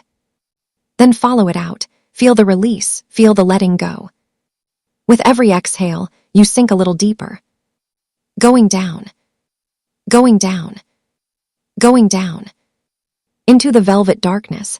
Into the soft silence. You are drifting away from words now. Words are becoming heavy. They are losing their meaning. They are just sounds, soft sounds. Like the wind, like the rain, like the ocean. Like a basketball bouncing in the distance. Thud, thud. Thud, thud. Fatting away. Fatting. Fatting. The court is empty. The lights are out. The door is locked. The game is over. And it was a good game. Now it is time to go home. Home to sleep. Home to dreams. Good night. Good night. Good night. You are still drifting, carried on the gentle currents of relaxation, floating between the snowy silence of the winter city and the deep, warm comfort of your own bed. The snow we visualized has melted into a soft, cooling mist, and now that mist begins to clear, revealing another time, another place, another chapter in the quiet volume of this history. We are going to travel back to a time of transition, a time that is often misunderstood as a detour, but which we can see tonight as a necessary season of rest and recalibration. We are going to the summer of 1994. The air changes around you. The crisp, biting cold of the Chicago winter fades away, replaced by a thick, heavy warmth. This is the warmth of the American South. It is humid, embracing, a blanket of air that smells of damp earth, cut grass, and blooming honeysuckle. You are in Birmingham, Alabama. It is evening. The sun has dipped below the horizon, leaving the sky painted in deep shades of purple and bruised indigo. The heat of the day is radiating up from the asphalt, from the red clay earth. You are standing outside a minor league baseball stadium, the Hoover Metropolitan Stadium. It is a different scale here. There are no towering skyscrapers, no massive concrete canyons. The horizon is lined with trees, dark silhouettes against the fatting light. The sounds are different, too. Instead of the constant, mechanical roar of the city, you hear the organic symphony of the southern night. Cicadas are buzzing in the trees, a rising and falling chorus that sounds like an electrical current. ZZZZZZT, ZZZZZZT. It is a hypnotic sound, a sound that signifies the deep summer. You walk toward the stadium. It is a modest structure, intimate and open to the sky. The lights are on, casting a brilliant, artificial daylight onto the field. The grass is an impossible green, manicured into perfect stripes. The infield dirt is a rich, rusty orange, smooth and raked. Michael is here, but he is not the king of the court tonight. He is wearing a different uniform. The pinstripes of the Chicago White Sox, or perhaps the gray of the Birmingham Barons. He wears a baseball cap pulled low over his eyes. He is standing in the outfield during warm-ups. Watch him. He is looking up at the sky. He is tracking a fly ball. The ball is a small white speck against the dark void of the night. He moves his feet. He adjusts his position. He is learning a new geometry. The arc of a baseball is different from the arc of a basketball. It is higher, longer, influenced by the wind in ways a basketball is not. He catches the ball. Thwack. The sound of the ball hitting the leather glove is distinct. It is a dull, satisfying pop. It is a sound of summer. He throws the ball back to the infield. His motion is long and lanky. He is not the most natural baseball player, but he is the most dedicated. The game begins. You find a seat in the stands. The crowd is small compared to the Chicago stadium. Families are sitting on blankets on the grassy berms. Children are chasing fireflies. The smell of hot dogs and roasted peanuts drifts through the humid air. It is a slow game. Baseball has a different rhythm than basketball. It is a rhythm of waiting, a rhythm of pauses. Pitch, wait, swing, wait. Michael stands in the batter's box. He taps the dirt from his cleats. He swings the bat, a heavy piece of ash wood to loosen his shoulders. He digs in. He stares at the pitcher. The pitcher winds up. The ball comes in fast. Whoosh. Strike one. Michael steps out. He adjusts his gloves. He breathes. He steps back in. This is the lesson of the minor leagues. It is the lesson of humility. He is stripping away the layers of invincibility. He is becoming a student again. There is a peace in being a beginner. There is a freedom in not having to be perfect. Imagine the sounds of the game lulling you deeper into relaxation. The crack of the bat. CR rack. The cheer of the crowd, not a roar but a pleasant, rippling applause. The voice of the announcer over the PA system, echoing slightly, announcing the next batter. But the true texture of this season is found after the game ends. The lights go out, the stadium empties, the players shower and change, they board a bus. The bus, this is the heart of the minor league experience, the White Baron. It is a luxury bus that Michael helped purchase for the team, a small oasis of comfort in a rugged landscape. You are on the bus now. It is dark inside. The air conditioning is humming, a cool, steady drone that blocks out the humid night. The seats are plush and wide. Michael is sitting in the back. He has a table. He is playing cards with his teammates. The bus pulls out of the parking lot. It turns onto the highway. The headlights cut a path through the darkness. Hum. The sound of the tires on the asphalt is steady and rhythmic. It is a white noise generator on wheels. You watch the world pass by outside the tinted windows, dark forests, small towns with single traffic lights blinking yellow. Blink, blink, blink. Lonely gas stations bathing the roadside in fluorescent light. The bus is a capsule. Time is suspended here. They are traveling from Birmingham to Chattanooga or to Huntsville or to Memphis. The hours stretch out. Inside the bus, voices are low. There is laughter, but it is soft. The card game is a ritual, the shuffling of the deck. SHHH zip, the snap of the cards on the table, the clinking of chips. Michael is smiling. He is just one of the guys here. He is not the global icon. He is a teammate. He is enjoying the simplicity of the road. He is enjoying the camaraderie. This bus ride is a shelter from the expectations of the world. Feel the vibration of the engine in your own seat, a gentle, rocking vibration. It loosens the muscles in your lower back. It soothes your legs. The road stretches on, mile after mile. The white lines on the highway flash by, dash, dash, dash. They are hypnotic. They pull your eyes closed. The bus driver is a steady hand at the wheel. You trust him. You trust the journey. You drift off to the sound of the engine, the low murmur of voices, and the feeling of moving through the night. Let the bus ride fade into the distance. The hum of the engine dissolves into the sound of a gentle breeze. We are moving again. We are crossing the ocean. We are going to a place of sun and gold. It is the summer of 1992. Barcelona, Spain, the Olympics. The dream team. The setting is different here. The light is Mediterranean. It is a warm, golden light that bathes everything in a soft glow. The air smells of the sea, of salt and pine, of baked terracotta and ancient stone. You are standing on a balcony of a hotel in Monte Carlo, where the team is training before the games. The railing is wrought iron, cool under your hand. Below you, the sea stretches out to the horizon, a vast expanse of turquoise and azure. Yachts bob gently in the harbor, their white hulls reflecting the sun. Michael is there. He is standing on the balcony looking out at the water. He is wearing a polo shirt and shorts. He is relaxed. He is in his prime. He is surrounded by his peers, Magic, Bird, Barkley, the greatest collection of talent ever assembled. But here, on this balcony, it is quiet. The competition is different. They are on the same side. There is a deep respect between them. They go to the practice gym. It is a small gym in Monaco, private and secluded. The sunlight streams in through high windows, illuminating dust motes dancing in the air. This is the legendary practice, the greatest game nobody ever saw. There are no cameras, no fans, just the players and the coaches. The squeak of the sneakers is the same as in Wilmington, the same as in Chicago, but the quality of the play is transcendent. Watch them move. It is a symphony of basketball. The passes are crisp, zipping through the air like guided missiles. The cuts are sharp. The shots are pure. Michael is playing against magic. It is a friendly battle, but intense. They are pushing each other. They are sharpening each other like iron sharpening iron. But remove the aggression from your mind.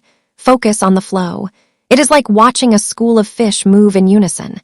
It is intuitive. It is beautiful. Michael moves through the lane. He glides. He is effortless. In this gym, away from the world, he is playing for the pure joy of the art form. After the practice, they sit on the sidelines. They drink water. They wipe sweat from their brows. They talk. They share stories. This moment is a peak experience, a moment of perfect alignment, the best in the world doing what they love together. Bring that feeling of alignment into your body, the feeling of everything working together, your muscles, your breath, your mind, all in sync, all peaceful. You are part of a team, too. A team of your own body's systems, working to keep you healthy, working to bring you rest. Thank your team. Thank your heart for beating. Thank your lungs for breathing. Thank your mind for dreaming. Now, let's zoom in even closer. Let's look at the quiet rituals that happen before the game, the moments of preparation that are often overlooked. We are back in the locker room. It is early, hours before tip-off. The room is almost empty. Michael sits at his locker. He is preparing his equipment. Look at the shoes, the Air Jordans. They are not just shoes, they are marvels of engineering and design. He takes a pair out of the box. The tissue paper rustles softly. Crinkle, crinkle. He holds the shoe, he inspects it. He runs his thumb over the leather. It is smooth, high-quality leather. He checks the laces. He checks the sole. He puts the shoe on. He slides his foot in. He pulls the tongue up. He begins to lace them. This is a ritual, left shoe first, or maybe right. It is always the same. The laces are pulled tight but not too tight. He creates a double knot. He wants security. He wants to feel locked in. He stands up. He stomps his heels on the carpet to settle the foot. Thump, thump. He picks up the rosin bag. It is a small, white pouch filled with powder. He taps it against his hands. A small cloud of white dust rises into the air, swirling in the light. He rubs his hands together. The powder dries his skin, giving him a better grip. The smell is chalky, dry. Clean. He picks up a wristband. He slides it up his forearm.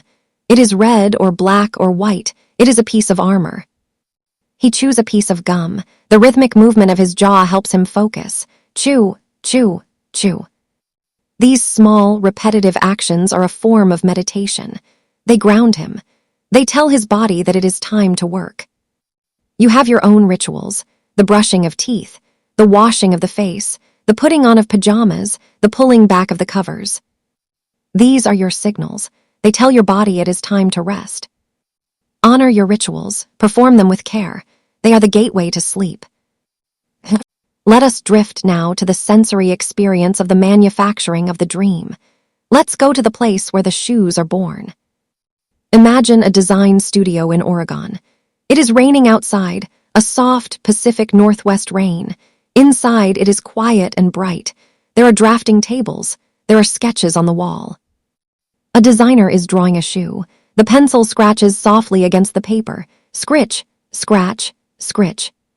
He is drawing the curve of the sole, the silhouette of the jumpman. He is thinking about flight. He is thinking about air. He chooses the materials. He touches swatches of leather, of suede, of mesh. He is looking for the perfect combination of strength and softness. He is building a vessel for greatness. Now imagine the factory. It is a rhythmic place. Machines hum and stitch. needles moving up and down, tack, tack, tack, tack. It is a hypnotic sound, the sound of creation. The shoes are assembled. They are placed in boxes. They are shipped around the world. Imagine a young kid opening that box for the first time. The smell of the new shoes fills the room. It is a smell of possibility. The kid puts them on. He jumps. He feels a little lighter. He feels a little closer to the sky. That feeling of lightness, hold on to it. You are light. You are weightless. You are floating on a cloud of air. We return to the narrative stream. We are drifting past the retirement, past the wizard's years, into the deeper quiet of the post-playing career. We are going to a place of ultimate solitude, a private golf course in Florida, the Grove XXIII. It is early morning again.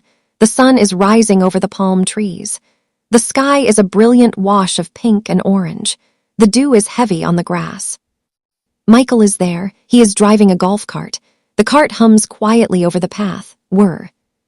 He stops at the tee. He steps out. The grass is spongy and soft under his golf shoes. He looks down the fairway. It is a ribbon of green stretching into the distance. It is lined with native grasses that sway in the ocean breeze. Swish, swish. He tees up the ball, a small white sphere on a wooden peg. He addresses the ball. He waggles the club. He is focused. The same focus that won 6 championships is now directed at this small, stationary ball. He swings. Thwack. It is a pure sound. The ball takes flight. It soars high against the blue sky. He watches it. He holds the finish. He walks down the fairway. He is walking alone. This is his meditation now. The walk, the green, the sky. The course is designed for speed, for flow. He plays fast. He doesn't like to wait. He likes the rhythm of hit, walk, hit, walk. He stops at the green. He reads the putt. He crouches down. He looks at the slope of the grass. He sees the invisible line the ball must travel. He stands over the ball. He taps it gently. It rolls, end over end, true and smooth. Clatter. It falls into the cup. He retrieves the ball. He smiles, a quiet satisfaction. The golf course is a sanctuary. It is a place where nature and sport meet. The birds are singing. An alligator might be sunning itself on a bank in the distance, ancient and still. The wind rustles the palm fronds. It is peaceful here. It is private. Imagine you are walking with him. You are his caddy. You are carrying the bag. It is light on your shoulder. You are walking in the grass. You can smell the salt air. You can feel the sun warming your back. You are walking towards a horizon that never ends. Step, step, step. The rhythm of the walk is lulling you to sleep. Let's shift the scene one more time. Let's go indoors, to a study, a room of reflection. It is a large room, paneled in dark wood. Mahogany, cherry. The wood is warm and polished. There are shelves lining the walls, filled with books, trophies, and memorabilia. But they are not boastful. They are just part of the furniture. There is a large leather armchair. It is worn and soft. Michael sits there. He is wearing reading glasses. He is holding a cigar unlit, just rolling it in his fingers. He is looking at a photo album. He turns the pages. Russell, turn. He sees the black and white photos of his childhood. The house in Wilmington, the bicycle, the ears that stuck out. He turns the page. He sees the college years, the blue jersey, the young face full of hope. He turns the page. The championships, the champagne, the tears. He turns the page, the family, the children, the quiet moments. He is reviewing the tape of his life, but he is not judging it. He is just observing. He closes the album. He places it on the table. He leans back in the chair. He closes his eyes. The room is silent. A grandfather clock in the corner ticks slowly. Tick, tock. Tick, tock. It is a heavy, rhythmic sound. It marks the passage of time, but it doesn't rush it. Time is plentiful here. There is enough time for everything. He thinks about the legacy, the brand, the Jumpman logo. It is everywhere. On shoes, on shirts, on billboards. It has become a symbol of excellence. But in this room, he is just a man who is tired, a man who needs rest. He is content, he has run the race, he has fought the fight. And now he can sit. You can sit with him, in the other chair, the matching leather chair. Sink into it. Feel the leather cool against your skin, then warming up to your body heat. Smell the scent of the room, old paper, wood polish, a faint hint of tobacco, leather. It is a masculine, grounding scent, a scent of stability. The fire in the fireplace is dying down. It is just glowing coals now, a deep, pulsing red. Watch the coals, watch them shimmer. They are fading into ash. Just as the day fades into night, just as wakefulness fades into sleep. Let go of the need to do, let go of the need to achieve. You have achieved enough today, you have done enough. Be like the trophy on the shelf, still, silent, shining in the dark. Let's take a moment to visualize the specific texture of a basketball net. It is a detail we often miss. The net is made of white nylon cord. It is knotted in a diamond pattern. When it is new, it is stiff. It hangs in a perfect cone. When the ball goes through, the net expands. It hugs the ball for a split second. It slows the ball down. That friction, the ball against the nylon, creates the sound. Swish. But think about the net when the ball is not there. It sways gently in the draft of the air conditioning. It hangs there, waiting. It is open. It is receptive. It doesn't chase the ball. It waits for the ball to come to it. Be like the net, open, receptive, waiting. Don't chase sleep. Let sleep come to you. Let it pass through you. Let it slow you down. Let it catch you. The net is a funnel. It guides the ball to the ground. Sleep is a funnel. It guides you to the deep rest. Go down the funnel. Down. Down. Into the soft landing. The narrative is drifting again.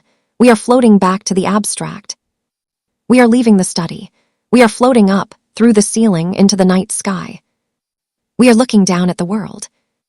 We see the lights of the cities, Chicago, Wilmington, Barcelona. They are just clusters of light in the darkness.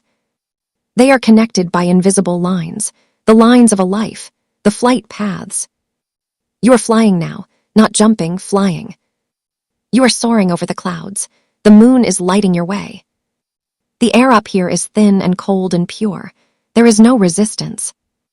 You are gliding. You look down and you see a river, a silver ribbon winding through the dark land. Follow the river. It leads to the ocean of sleep. It is vast and dark and deep. You can see the waves rolling in, roll and crash, soft crash. You lower yourself down. You land on the surface of the water. You are a seabird. You are bobbing on the waves. The water is warm. It supports you. You tuck your head under your wing. You are safe. The rhythm of the ocean is the rhythm of the universe. In, out. High tide, low tide. Rise, fall. Surrender to the tide. Let's return to a final memory of the game, but a very quiet one. The sound of an empty gym in the afternoon. The sunlight is slanting across the floor in long, dusty beams. The practice is over. The players have gone. But one ball has been left behind. It sits on the rack. It is still. The silence of the gym is thick. You can hear the hum of the scoreboard. You can hear the settling of the building. The floorboards creak slightly as they cool down. Creak. It is the sound of a building resting. The wood remembers the footsteps. The rim remembers the shots. The air remembers the flight. But now it is dormant. The janitor comes in. He turns off the main lights. Clunk. The gym goes dark. Only the exit signs glow red. The ball sits in the dark, waiting for tomorrow. There is always a tomorrow. There is always another game, another shot. But for now, there is only the dark. And the quiet. And the rest. You are that ball, resting on the rack. You are that gym, silent and dark. You are the space between the games. That space is holy. That space is necessary. Rest in that space. As we move toward the final portion of this vigil, let us think about the durability of the legend. Statues are made of bronze. They last for centuries. But memories are made of light. They last forever. The memory of flight, the memory of grace. You have those memories inside you. You are drifting in the deep, warm ocean of sleep, supported by the gentle tide. The water is a cradle, rocking you back and forth, back and forth. But now, let us lift you gently from the water. Let us carry you upward, lighter than air, into the sky. We are going to explore the element that gave Michael his name, the element of air. Imagine the Chicago Stadium again, but this time it is 1988. It is the All-Star Weekend, the slam dunk contest.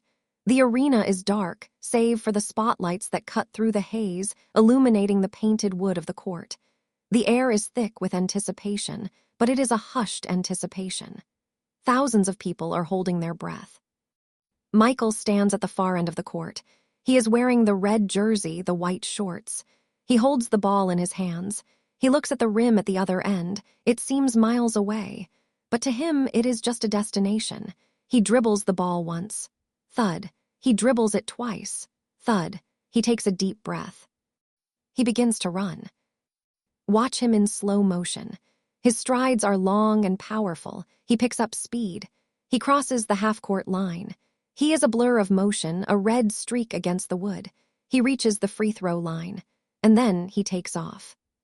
He leaves the ground. This is the moment of suspension. This is the moment where physics seems to pause. He is rising. He is floating. His legs scissored in the air, his arm extended, the ball held high. For a second, he is not a man, he is a bird. He is a cloud. He is weightless. The noise of the crowd falls away. In his ears, there is only the rushing of the wind, the silence of the upper atmosphere. He is flying. He glides through the air, defying gravity, before bringing the ball down with a thunderous grace. Boom. He lands. But hold on to that feeling of flight, that feeling of being suspended in the air, that feeling of weightlessness. You are weightless now. Your body is light. The mattress beneath you is a cloud. You are floating in your own private sky. There is no gravity holding you down. There is no weight on your shoulders. You are free to drift. Drifting, floating, flying. The air around you is cool and fresh. It supports you. It lifts you up. Now let the scene shift from the height of the jump to the depth of the recovery, from the air to the water. The game is over. The lights are off. The adrenaline has faded. Now comes the healing. Imagine a training room deep within the bowels of the stadium. It is a quiet, tiled room. It smells of eucalyptus and wintergreen, of clean towels and antiseptic. It is a sanctuary of the body. Michael is there. He is sitting on the edge of a stainless steel tub. The tub is filled with ice and water. It is an ice bath. He steps in.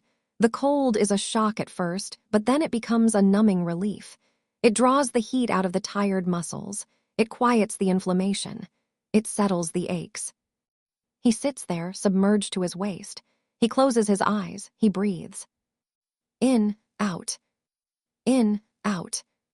The cold water is a reset button. It washes away the fatigue. It preserves the machine. You can feel a similar cooling sensation now. A gentle, cooling breeze washing over your forehead. A coolness on your pillow. Imagine that coolness seeping into your muscles, into your calves, tired from the day, into your back, into your neck. It is a soothing balm. It quiets the nerves. It tells the body that the work is done. It is time to be still. He steps out of the bath. He wraps himself in a thick, warm towel. The contrast is delicious, the warmth returning to the skin, the feeling of being swaddled. He lies down on a massage table. The lights are dimmed. The trainer begins to work on his legs, long, slow strokes, working out the knots, smoothing out the tension. Push and release. Push and release. You can feel those hands on your own shoulders now. Imaginary hands, gentle and strong, pushing down your shoulders, smoothing out your brow. Relaxing the jaw. Relaxing the hands. relaxing the feet. The body is a vessel. It needs care. It needs maintenance. Sleep is the ultimate maintenance. It is the repair shop for the soul. Let the repair begin. Now let us travel with him, not on a bus this time, but on a plane. A private jet flying high above the clouds at night. The cabin is quiet. The lights are low, casting a soft, amber glow on the leather seats. The hum of the engines is a constant, white noise lullaby. WHH her RR. Michael is sitting in a wide armchair near the window. He is looking out at the stars. At this altitude, they are incredibly bright. They look like diamonds scattered on black velvet. Below, the world is a patchwork of darkness and light. Cities are clusters of gold. Highways are ribbons of red and white. He is traveling between worlds, between the noise of the arena and the quiet of his home. This liminal space, the space between, is a place of peace for him. No one can ask him for an autograph here. No one can take his picture. He is unreachable. He has a deck of cards in his hand.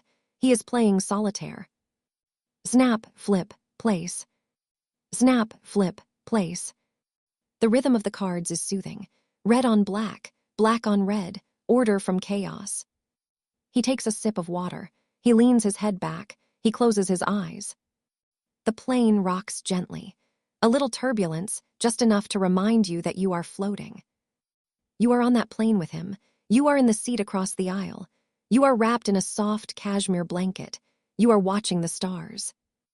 You are unreachable. The phone is off. The computer is off. The world is far below you. You are safe in the sky. Drift on the clouds. Drift on the hum of the engine. There is nowhere you need to be. You have already arrived. Let's descend now, down through the clouds, down to a place of heavy, grounded history. We are going to Springfield, Massachusetts, the Basketball Hall of Fame. It is the year 2009, the induction ceremony. The auditorium is vast and hushed. The air is cool and respectful. It smells of expensive cologne and polished wood. The stage is lit with a warm spotlight. Michael stands at the podium. He is wearing a suit. He looks distinguished. He looks older. He is crying. Tears are streaming down his face. These are not tears of sadness. They are tears of release. They are the final punctuation mark on a long, long sentence. He talks about the past. He talks about the fire that burned inside him. He talks about the people who threw logs on that fire. The audience listens in rapt silence. You can hear a pin drop. This moment is about acceptance. It is about accepting that the game is over. It is about accepting the legacy. It is a heavy moment, but a good heavy, like a heavy blanket. Feel the weight of that acceptance, the weight of a life well lived. He steps away from the podium.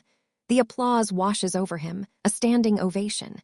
It goes on, a wave of sound. Clap, clap, clap. It sounds like rain, heavy, steady rain. Let the applause turn into rain in your mind. Let it wash over you. Wash away the need to perform. Wash away the need to compete. You are in your own Hall of Fame tonight, the Hall of Sleep. You are inducted. You are accepted. Rest on your laurels. Now, let's go to a place that is purely about texture. Let's go to the archive. Imagine a secret room, somewhere in a warehouse in Oregon, or perhaps in Michael's own home. It is a climate-controlled room. The air is cool and dry. Inside, there are rows and rows of shelves. On the shelves are boxes. Inside the boxes are shoes. Every pair of Air Jordans ever made. The history of flight, preserved in leather and rubber. Walk down the aisles of this archive. It is quiet here. It is a library of shoes. Open a box, the Air Jordan 1, red and black. The leather is soft and vintage. You can smell the history. Open another box, the Air Jordan 3, the elephant print, the visible air bubble. You run your finger over the textured leather. It is rough and bumpy. Open another, the Air Jordan 11, the patent leather, shiny and black. It reflects the light like a mirror. It feels smooth and cool to the touch. These objects are silent witnesses. They have seen the courts of the world. They have seen the asphalt of the playgrounds. They have seen the wooden floors of the arenas. But now they are at rest. They are sleeping in their boxes. There is something comforting about a collection, about things being in their place, organized, protected. Your thoughts are like those shoes. You can put them in their boxes. You can put the lid on. You can put them on the shelf. They will be there tomorrow. You don't need to wear them tonight. Put your worries in a box.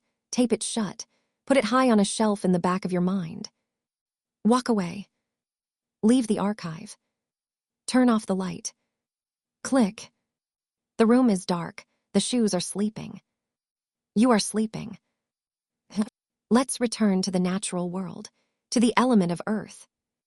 We spoke of the golf course, but let's go deeper into the landscape. It is an early autumn morning in North Carolina. The mist is rising off the Blue Ridge Mountains in the distance. The air is crisp and smells of fallen leaves and wood smoke. Michael is walking through a forest near his home. He is not golfing today. He is just walking. He is wearing a heavy flannel shirt and boots. He walks on a path covered in pine needles. Crunch, soft crunch. The pine needles cushion his steps. It is like walking on a sponge. The trees are tall and straight, pines and oaks and maples. Their leaves are turning colors, gold, red, orange, a canopy of fire against the blue sky. He stops by a stream. The water is clear and cold, rushing over smooth gray stones. Bubble, bubble, rush. He picks up a stone. It is smooth and cool in his hand. He skips it across the water. Skip, skip, splash. He watches the ripples. He takes a deep breath of the mountain air. It fills his lungs. It cleanses him. He is far away from the cameras, far away from the noise. Here, he is just a man in the woods. He leans against a tree. The bark is rough against his back.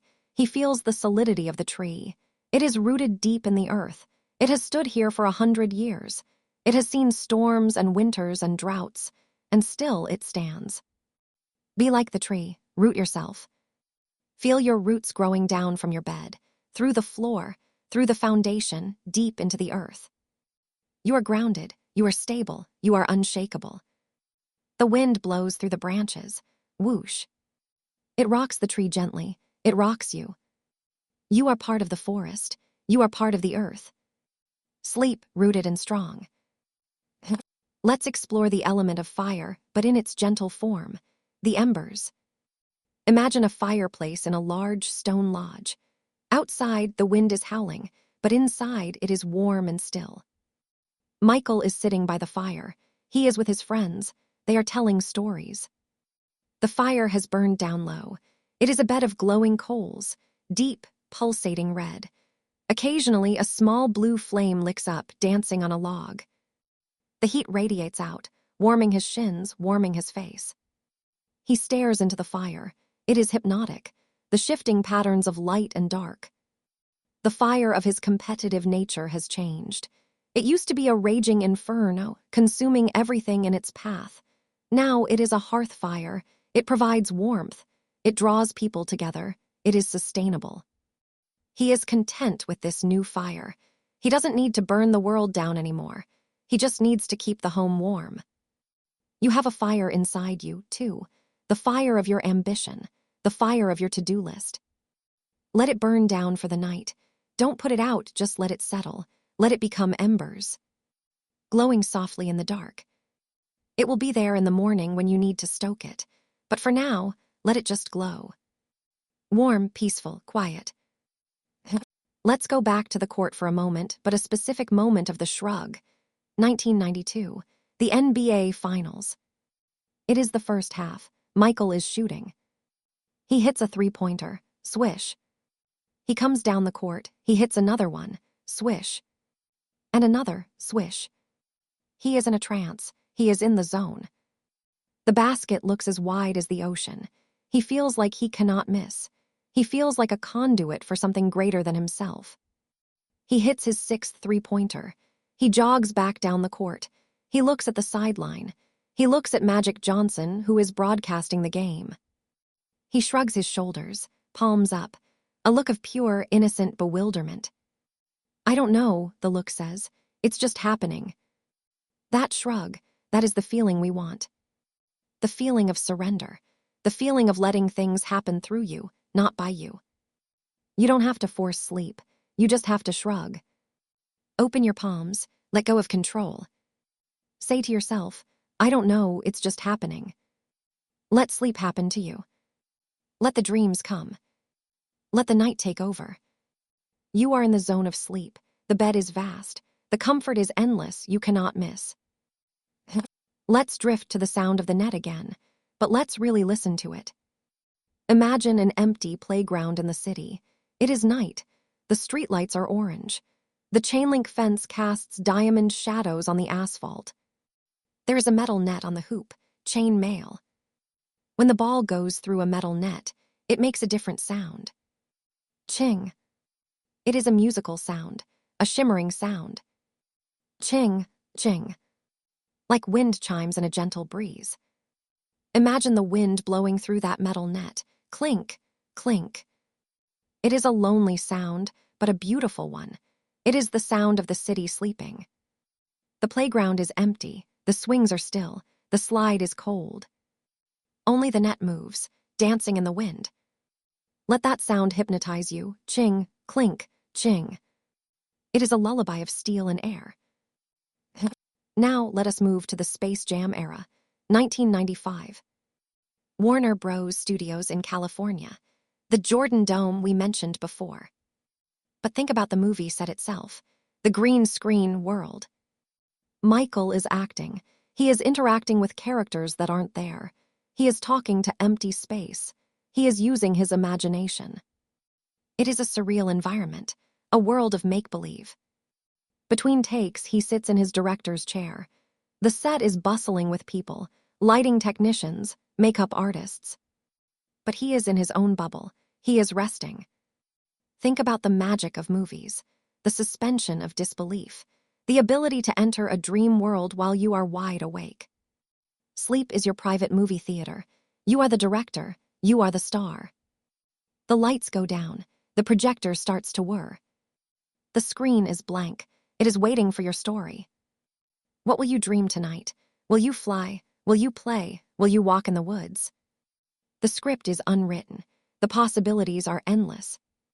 Step onto the set of your dream. Action. Let's return to the water, to the hydration break. The timeout. The players come to the bench. They are sweating. They are breathing hard. The trainer hands them a cup of Gatorade, the orange cup with the lightning bolt. The liquid is cold. It is sweet. It is electrolytes. They drink. They wipe their mouths. They sit down. The timeout is a pause in the action, a moment to regroup, to catch the breath. Life is full of timeouts. This night is a long timeout. You are on the bench. You have the towel over your head. You are drinking the cool water. The coach, which is your inner wisdom, is telling you, good job, rest now. We'll go back out there tomorrow. Listen to the coach. Rest. Recalibrate. Recharge. The game clock is stopped. The scoreboard is off. There is no score being kept right now. Just the pause. Just the rest. Let us think about the texture of the basketball itself again. The pebbles. Thousands of tiny bumps on the surface of the ball. They provide grip. They provide texture. Imagine running your fingertips over those pebbles. Bump, bump, bump. It is a tactile sensation, a grounding sensation. Now imagine running your hand over the smooth wood of the floor, polished, varnished, slick. The contrast between the rough ball and the smooth floor. Now imagine the soft cotton of the socks, thick, cushioned. The contrast of textures. Now feel the textures of your own bed, the smooth sheet, the fluffy duvet, the firm pillow. Rub your feet against the sheets, feel the softness. Rub your cheek against the pillowcase, cool, smooth. These are the textures of safety. Let them wrap you up. We are drifting towards the end of this segment of the journey. The boat is moving slowly now. The current is barely moving. We are in a lagoon. The water is still as glass. The moon is huge overhead, a giant glowing pearl. You can see the reflection of the moon in the water. 2 moons, one above, one below. You are floating between them. You are suspended in light. The story of Michael is a story of a man who reached for the moon, and he touched it. But he also knew how to come back down to earth. He knew how to land. You are landing now. Landing in sleep. The parachute is open. It is a white silk canopy above you. You are drifting down, slowly, gently. The ground is coming up to meet you, but it is not hard ground. It is a field of feathers. Soft, white, deep. You touch down. You sink in. You are safe. You are home. The narrative voice is a whisper now. Fadding, fadding, fadding. The crowd is gone. The stadium is gone. The shoes are gone. Only you remain. You and the silence. You and the peace. You and the sleep. Let go of the last thread of wakefulness. Cut the string. Float away. Into the dark. Into the quiet. Into the dream. Sleep now. Sleep. Sleep. And as you sleep, consider the concept of the assist. Michael was a scorer, yes, but he also learned to pass. To trust his teammates, to give the ball up. To Steve Kerr, to John Paxson, to Bill Wennington. He passed the ball to win the game. Tonight, you are making an assist to your future self. By sleeping, you're passing the ball to the you of tomorrow.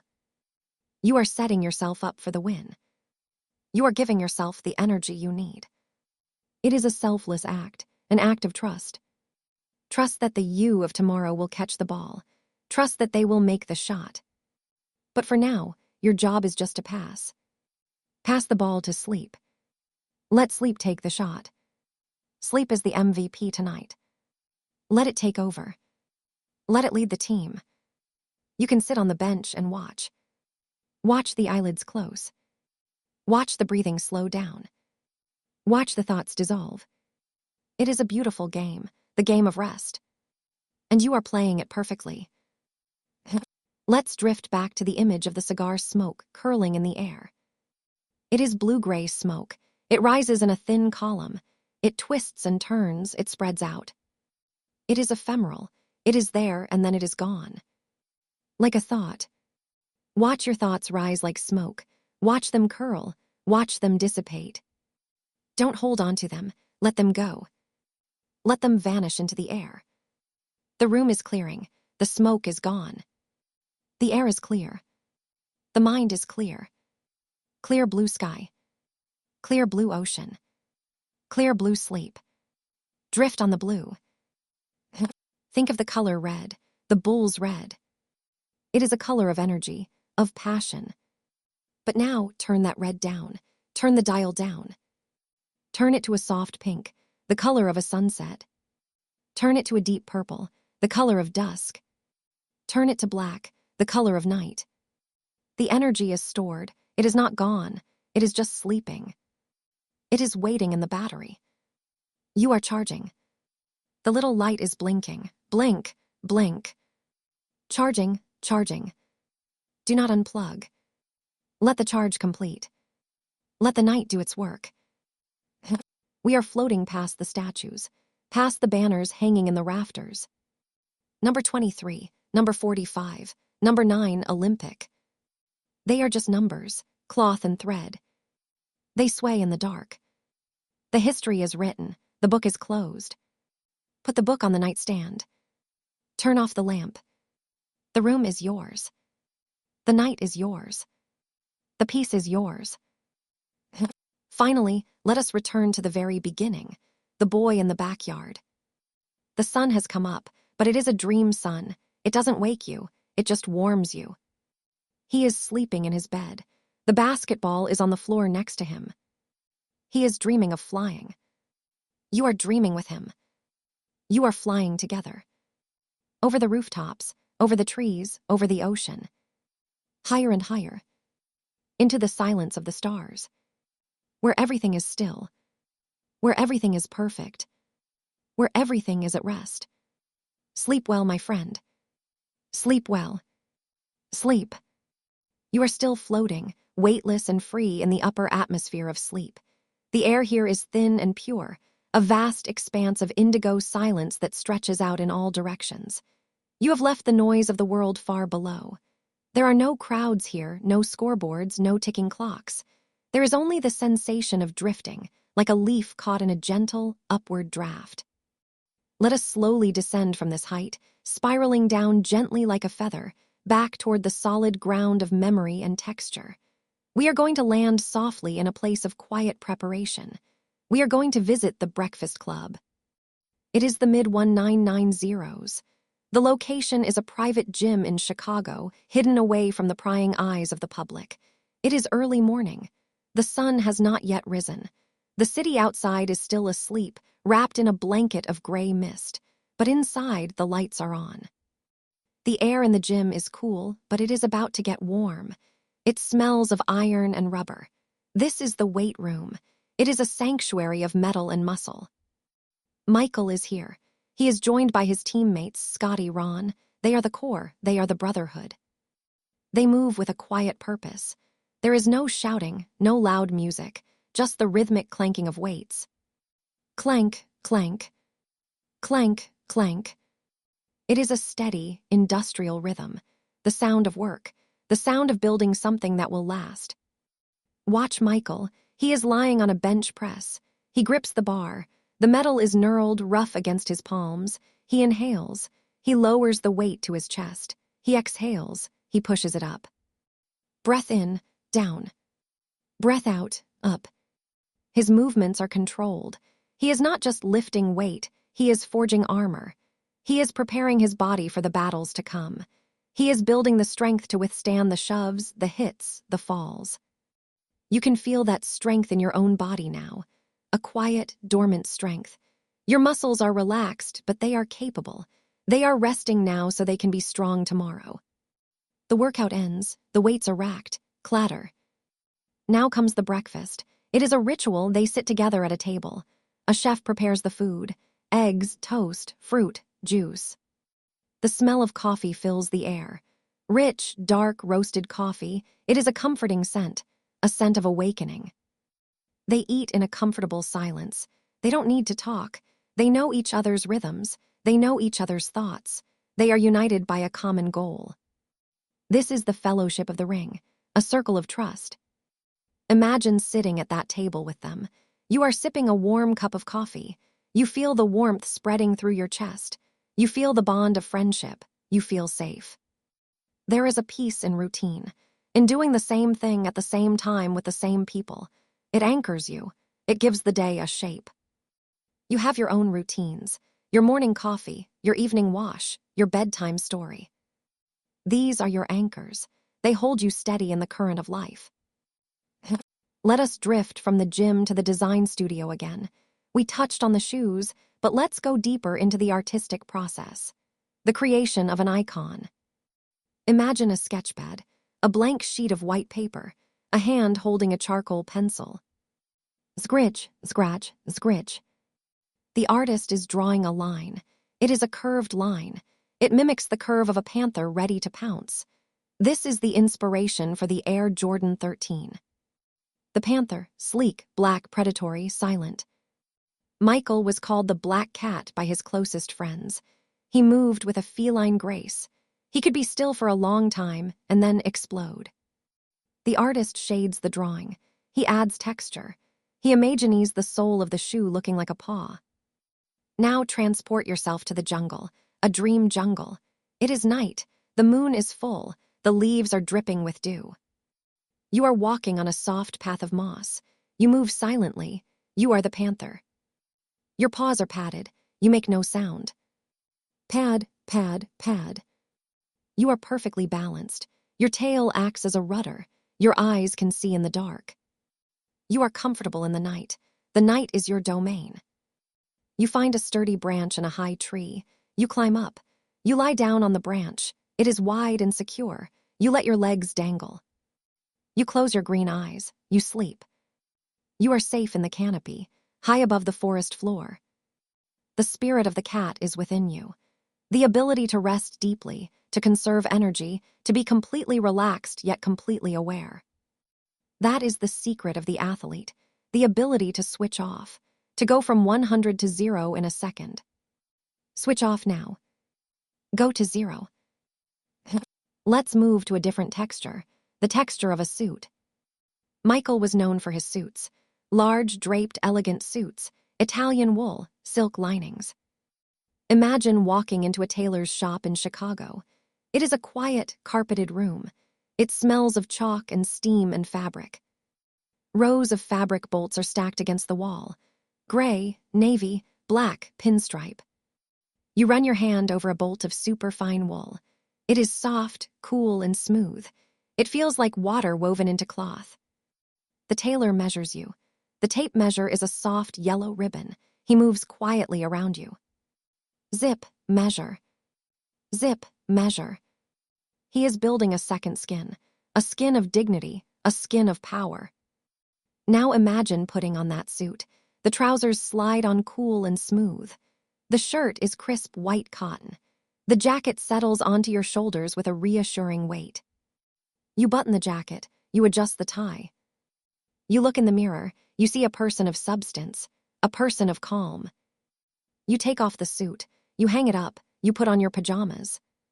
The pajamas are soft flannel or worn cotton. They are loose, they are forgiving. The suit was for the world, the pajamas are for you. Feel the difference. The suit is armor, the pajamas are a cloud. You are in the cloud now. Let us return to the soundscape of the arena, but this time, let's go to the away games, the hostile territory. Madison Square Garden, New York City, the mecca of basketball. The lighting in the garden is different. It is theatrical. The court is brightly lit, but the stands are dark. It feels like a stage. The floor is distinctive. The wood is arranged in a parquet pattern, but not like Boston. It has a warm, honey-colored glow. The acoustics are unique. The sound hangs in the air. The crowd is knowledgeable. They buzz. A low, constant hum of conversation and expectation. Michael loved playing here. He loved the stage. Imagine him standing at center court. The lights are hot on his skin. He looks up into the darkness of the rafters. He sees the circular ceiling, the cables radiating out like a bicycle wheel. He closes his eyes for a moment. He absorbs the energy of the city, the taxis honking outside, the subway rumbling underground, the millions of people living their lives. He takes all that chaotic energy and he filters it. He turns it into silence inside his own head. He creates a bubble of calm in the center of the storm. You can do that too. The world outside your window might be busy. The wind might be blowing. Cars might be passing. Take that sound, filter it, turn it into white noise. Let the cars become ocean waves. Let the wind become a lullaby. You are the eye of the storm, the calm center. Nothing can touch you here. Let's go to the flu game again, but focus on the aftermath. The hotel room in Utah. The game is over. The win is secured, but the body is broken. He is lying in the hotel bed. The room is dark. The air conditioning is humming. He is dehydrated. He is exhausted. But he is also peaceful. There is a specific kind of peace that comes after total exertion. It is the peace of emptiness. The tank is empty. There is nothing left to give. And in that emptiness, there is rest. He doesn't have to think about the next play. He doesn't have to think about the score. He just has to lie there. The sheets are cool. He pulls the duvet up to his chin. He shivers slightly, then warms up. He drifts. He dreams of water, a cool mountain stream. He is drinking from it. It heals him. He dreams of a hammock in the shade. He is swinging in it. He dreams of silence. You are in that hotel room with him, not as a player, but as a spirit of rest. You feel the heaviness of his limbs, the sinking sensation. It is a good sinking, like a stone settling into the soft mud at the bottom of a river. Settle. Sink. Rest. Let's explore the geometry of the court, the lines painted on the floor. The sideline, the baseline, the three-point line, the key, the circle. These lines define the world of the game. Inside the lines, there are rules. Outside the lines, there is chaos. Michael was a master of the lines. He knew exactly where his feet were at all times. He could tiptoe along the sideline, heels hovering over the out-of-bounds area, but never touching it. Visualize the circle at center court. It is a perfect circle, a symbol of wholeness, a symbol of unity. Visualize the ball, a sphere, another symbol of wholeness. Visualize the hoop, a circle. The game is a dance of circles. Now visualize a mandala, a complex circular pattern. Imagine you are drawing a mandala in the sand. You use a stick. You draw a circle, then another inside it, then petals, then lines. You are focused on the drawing. The sand is grainy and warm. The stick makes a scratching sound. Scritch, scratch. You are creating order. You are creating beauty. When you are finished, you watch the tide come in. The water touches the edge of the mandala. It washes over it. The lines dissolve. The sand becomes smooth again. The mandala is gone. The game is gone. Only the smooth sand remains. The slate is wiped clean. Your mind is the sand. The thoughts are the mandala. Let the tide of sleep wash over your mind. Let it smooth out the worries. Let it erase the lists. Smooth, blank, clean. Let's go back to the cigar, the ritual of the smoke. It wasn't just about the taste. It was about the time. A cigar takes an hour to smoke, maybe more. You cannot rush a cigar. If you puff too fast, it gets hot. It tastes bad. You have to puff slowly. You have to wait. It forces you to slow down. It forces you to sit still for an hour. Michael would sit in the back of the bus, or in his car, or on the golf course. And for that hour, he was just breathing. Puff, hold, exhale. Puff, hold, exhale. The smoke is a visual representation of the breath. Watch the smoke. It is gray and blue. It swirls. It forms shapes. A dragon, a cloud, a ring. Then it thins out. It becomes invisible. It merges with the air. Merge with the air. Let your boundaries dissolve. You are not a solid object. You are fluid. You are vapor. You are mixing with the night.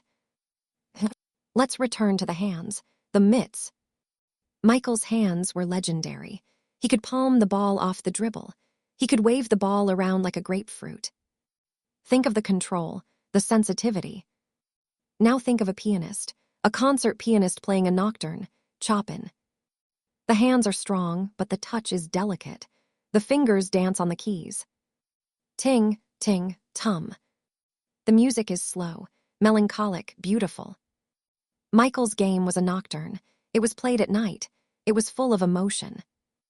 Imagine Michael playing the piano, his large hands moving gently over the ivory keys. He is playing a lullaby. He is playing it for you.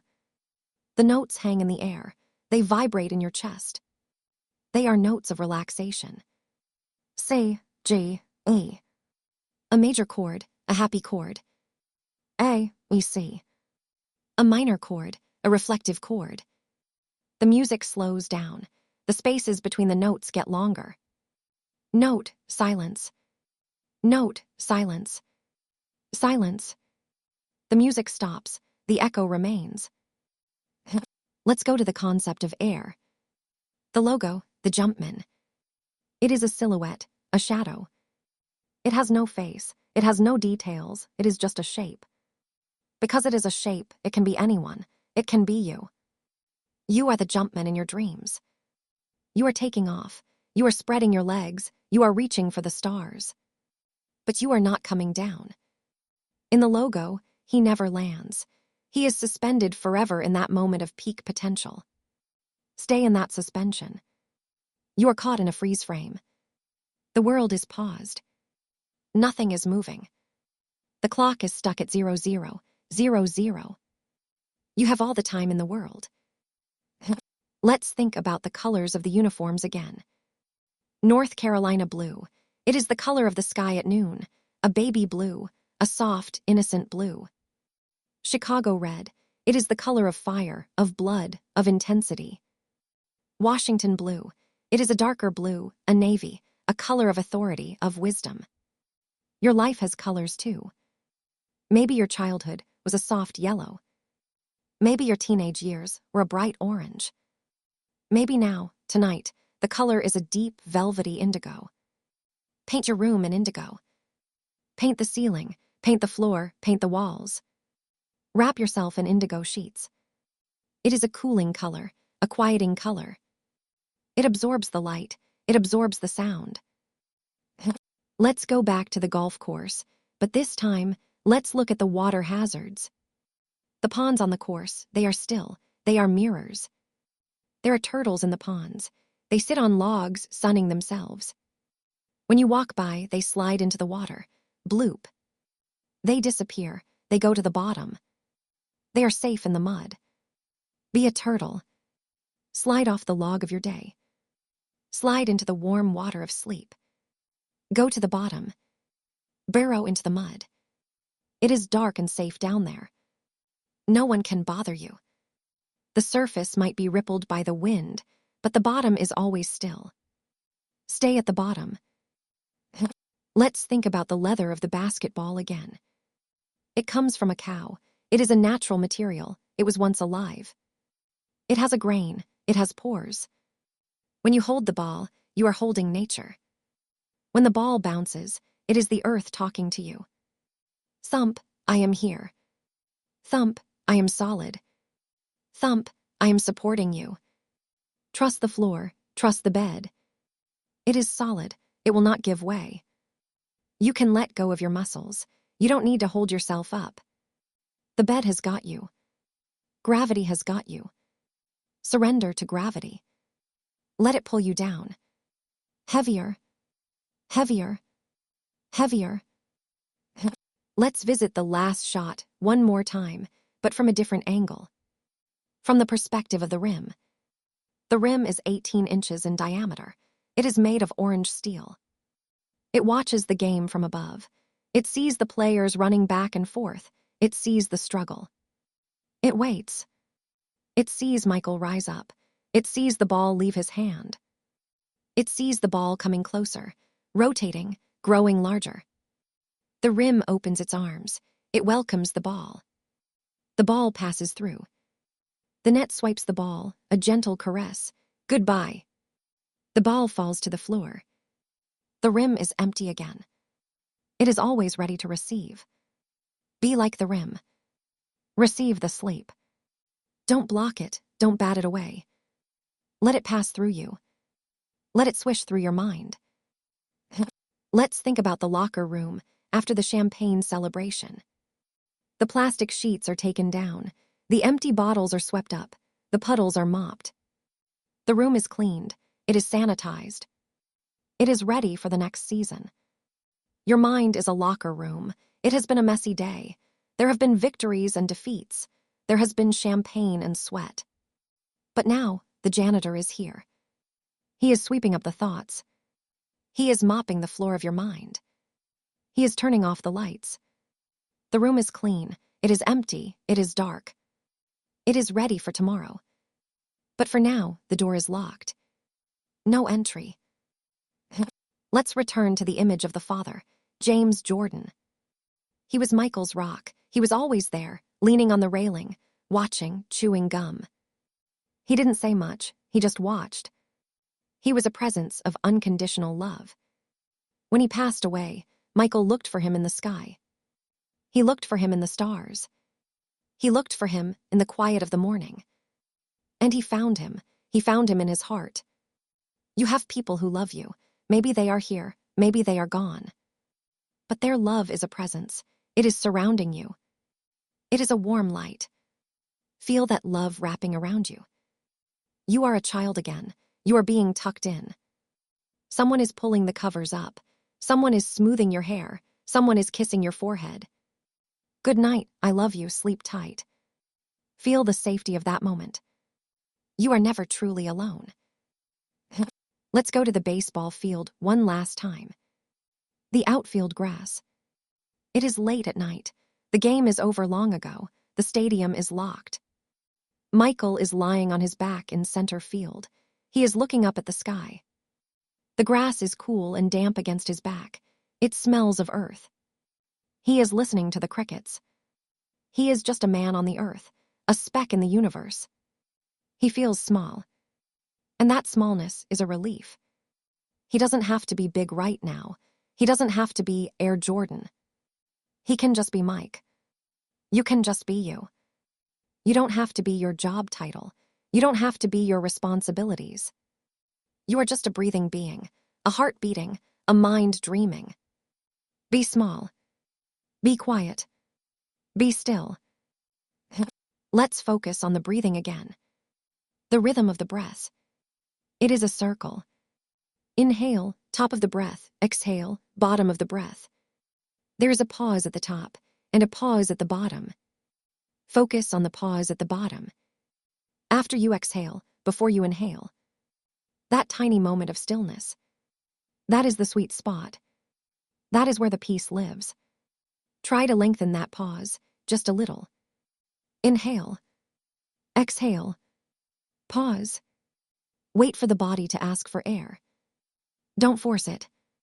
Just wait. In that wait, there is silence. In that wait, there is sleep. Let's return to the boat on the lake, the final image. The rain has stopped. The clouds have parted. The moon is setting. The sky is turning a deep, velvet purple in the west. The boat is still drifting. You are curled up on the cushions. You are warm. You are holding a basketball, an old, worn, soft leather basketball. You are hugging it like a teddy bear. It is a symbol of your dreams, a symbol of your journey. You hold it tight, and then you let it go. You let it roll out of your hands. It rolls to the bottom of the boat. You don't need it right now. You don't need to play right now. You just need to sleep. The boat rocks you. The water holds you. The night protects you. Drift away. Drift away. Drift away. To the land of Nod. To the place of quiet. To the end of the story. Good night, Michael. Good night, dreamer. Good night. The story continues in the silence of your own mind. The words fade, but the feeling remains. The feeling of being suspended in air. The feeling of being grounded in earth. The feeling of peace. Sleep. Sleep. Sleep. You are still drifting, suspended in the gentle, velvet darkness of the narrative. The story is a river that flows on, even as you rest on the banks. The images we have painted, the boy in the backyard, the man in the arena, the icon in the statue, are softening now. They are losing their sharp edges, becoming rounded and smooth like stones in a stream. Let us return to the sensation of movement, but a movement that is effortless. Imagine you are in a car. It is a large, comfortable car. A luxury sedan from the 90s, perhaps a Chevrolet or a Range Rover. The seats are made of soft, supple leather that smells of quality. The steering wheel is wrapped in leather, cool and firm under the hands. Michael is driving. It is late at night in Chicago. The game is over. The stadium is left behind. He is driving home on the highway. The road is empty. The streetlights overhead pass by in a rhythmic cadence. Flash, flash, flash. The rhythm is hypnotic. It is a visual metronome. Inside the car, it is silent. The engine is a low, powerful hum that you feel more than you hear. It vibrates gently through the floorboards, massaging your feet. The dashboard lights are a soft, glowing green or amber, casting a dim light on the controls. He is not driving fast. He is cruising. He has nowhere to be but home. He has nothing to prove. The adrenaline of the game is slowly draining away, replaced by a deep, satisfied fatigue. You are in the passenger seat. You are watching the road stretch out ahead. The white lines on the pavement zip by. Zip, zip, zip. The city skyline is in the rearview mirror, a cluster of glittering jewels fatting into the distance. Ahead, there is only the dark road and the red taillights of a distant truck. This drive is a decompression chamber. It is the transition from the public self to the private self, from the noise to the quiet. Feel the seat holding you. Feel the smooth motion of the car. It glides over the asphalt. It floats over the bumps. You are safe in this capsule of steel and glass. You are insulated from the world. Let your head rest against the headrest. Let your eyes follow the lights. Flash, flash, flash. Blink, blink, blink. The eyelids are heavy. The road is long. The night is yours. Let the car ride dissolve. The highway fades into a country lane. We are moving from the concrete of the city to the green of the golf course. It is early morning again, but let's focus on the dew. The grass is covered in a heavy, silver dew. Millions of tiny droplets clinging to each blade of grass. Michael is walking on the fairway. He is wearing waterproof shoes. Squelch, squelch. A soft, wet sound. He stops to look at a spider web strung between two bushes. The dew has caught on the web, turning it into a necklace of diamonds. It is intricate. It is fragile. It is perfect. He doesn't touch it. He just admires it.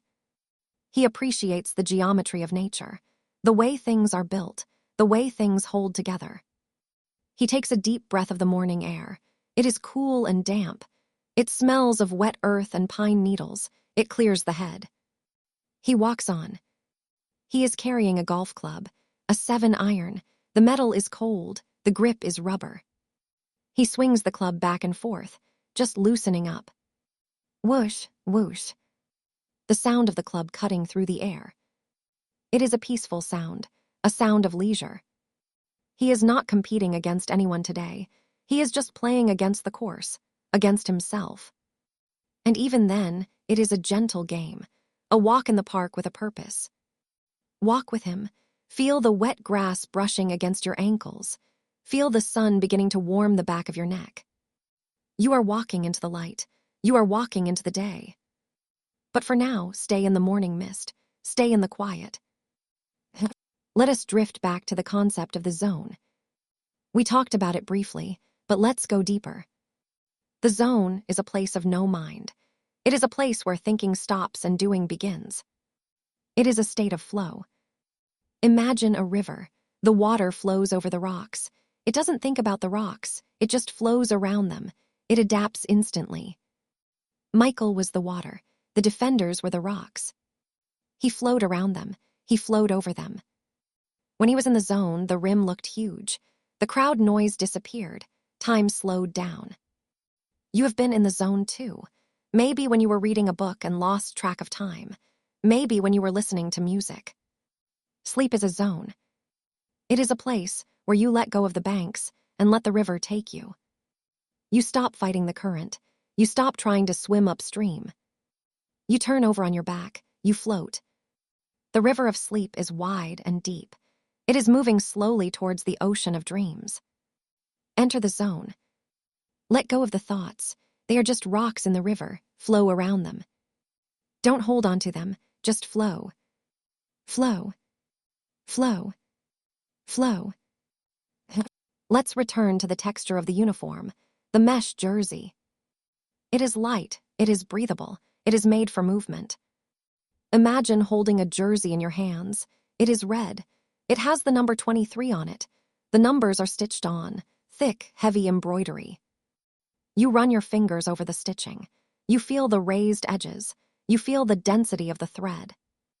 This jersey is a symbol. It is a flag. But when it is not being worn, it is just cloth. It hangs in a locker. It folds in a drawer. It is soft. It is pliable. Imagine folding the jersey. You smooth it out. You fold the sleeves in. You fold it in half. It is a ritual of care, taking care of the tools. You have your own uniforms, the clothes you wear to work, the clothes you wear to relax. Take off the uniform of the day, fold it up, put it away. Put on the uniform of the night, the soft cotton, the loose flannel. This is your jersey now, the jersey of rest. You are the MVP of sleep. Wear it with pride. Let's go back to the flu game moment, but focus on the support. Scottie Pippen, the teammate. He is the strong arm. He is the shoulder to lean on. He is there when Michael is weak. This is a story about partnership, about trust. You are not alone in your journey to sleep. You have partners. The bed is your partner. It supports your back. It cradles your head. The blanket is your partner. It keeps you warm. It protects you. The pillow is your partner. It softens the landing. Lean on them. Let them carry you. You don't have to hold yourself up. You can collapse into their arms. Just as Michael collapsed into Scotty's arms. Let go of the tension in your legs. Let the bed take the weight. Let go of the tension in your neck. Let the pillow take the weight. Trust your teammates. They will not drop you. They are strong. They are steady. Let's visit the Barcelona Olympics again. The balcony in Monte Carlo. The sun is setting over the Mediterranean. The water is a sheet of gold. Michael is standing there with Magic Johnson. Two legends, two friends. They are leaning on the railing. They are watching the yachts coming into the harbor. They are talking quietly. They are laughing softly. The rivalry is gone. The competition is gone. There is only mutual respect. They are witnessing the beauty of the world together. The air is warm and salty. A gentle breeze ruffles their shirts. Rustle, rustle. Below them, the lights of the city are starting to twinkle on, one by one. Twinkle, twinkle.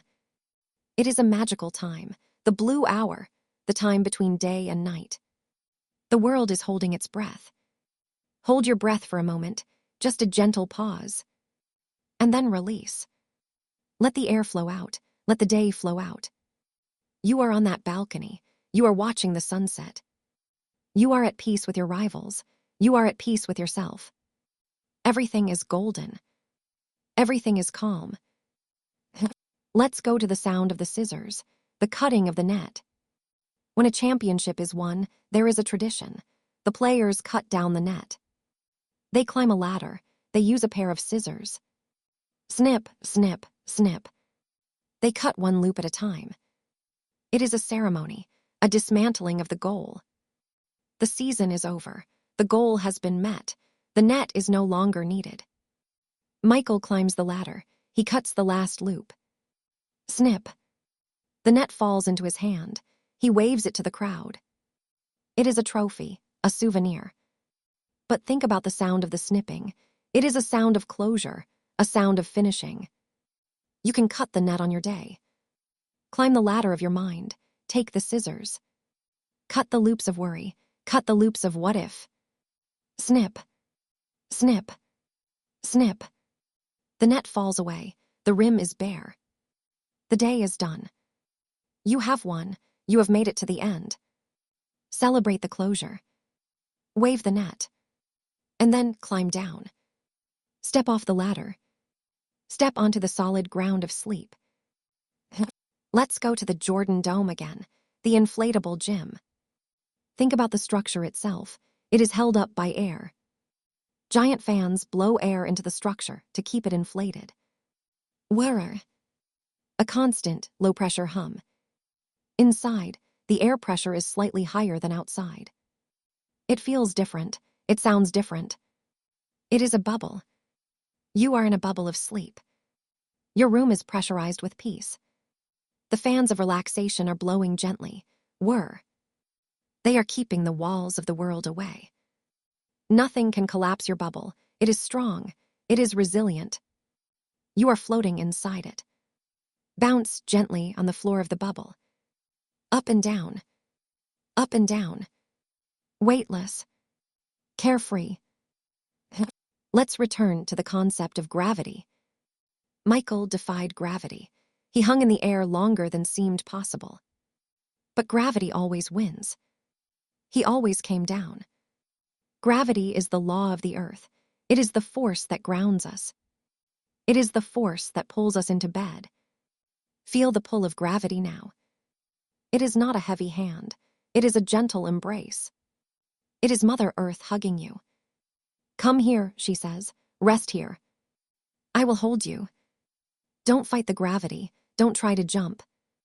Just land. Land softly. Bend your knees. Sink into the earth. Sink into the mattress.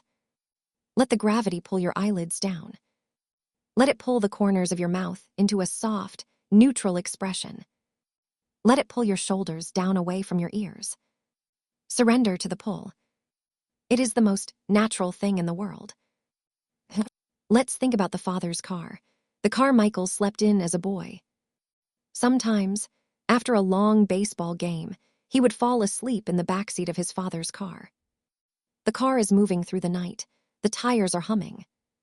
He is curled up on the vinyl seat. He has his glove for a pillow. He is completely safe. His father is driving. He doesn't need to know the way. He doesn't need to watch the road. He just needs to sleep. The rhythmic motion of the car rocks him. The passing streetlights create a strobe effect on his eyelids. Light, dark, light, dark. It is a lullaby of light. You are that boy. You are in the backseat. The driver is trustworthy. The car is warm. You are going home. Sleep. Let's go to the retirement press conference. The first one, 1993. The room is packed with journalists. Cameras are flashing. Click, click, click, click. A storm of camera shutters. Michael is sitting at a table. He's wearing a suit. He looks calm. He says he has lost the desire to play. He says the fire has gone out. It is a moment of honesty, a moment of listening to himself. He didn't fake it. He didn't keep playing just because people wanted him to. He stopped. He honored his need for rest. He honored his grief. It takes courage to stop. It takes courage to say, I am tired. Be courageous tonight. Admit that you are tired. Admit that the fire has burned down.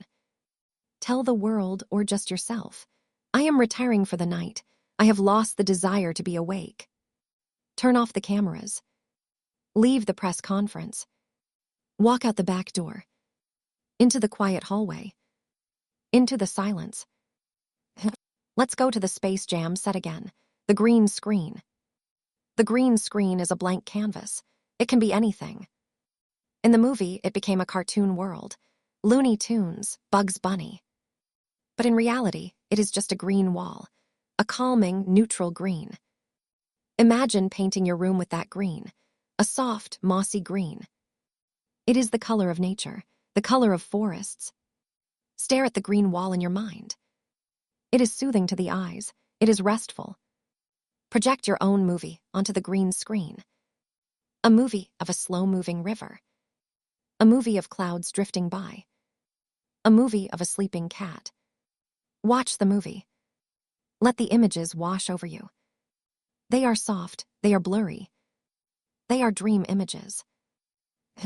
Let's go back to the shoes, the laces. Tying the laces. Loop, swoop, and pull. It is a knot, a bow. It holds the shoe on the foot. Now imagine untying the laces. Pulling the end of the string.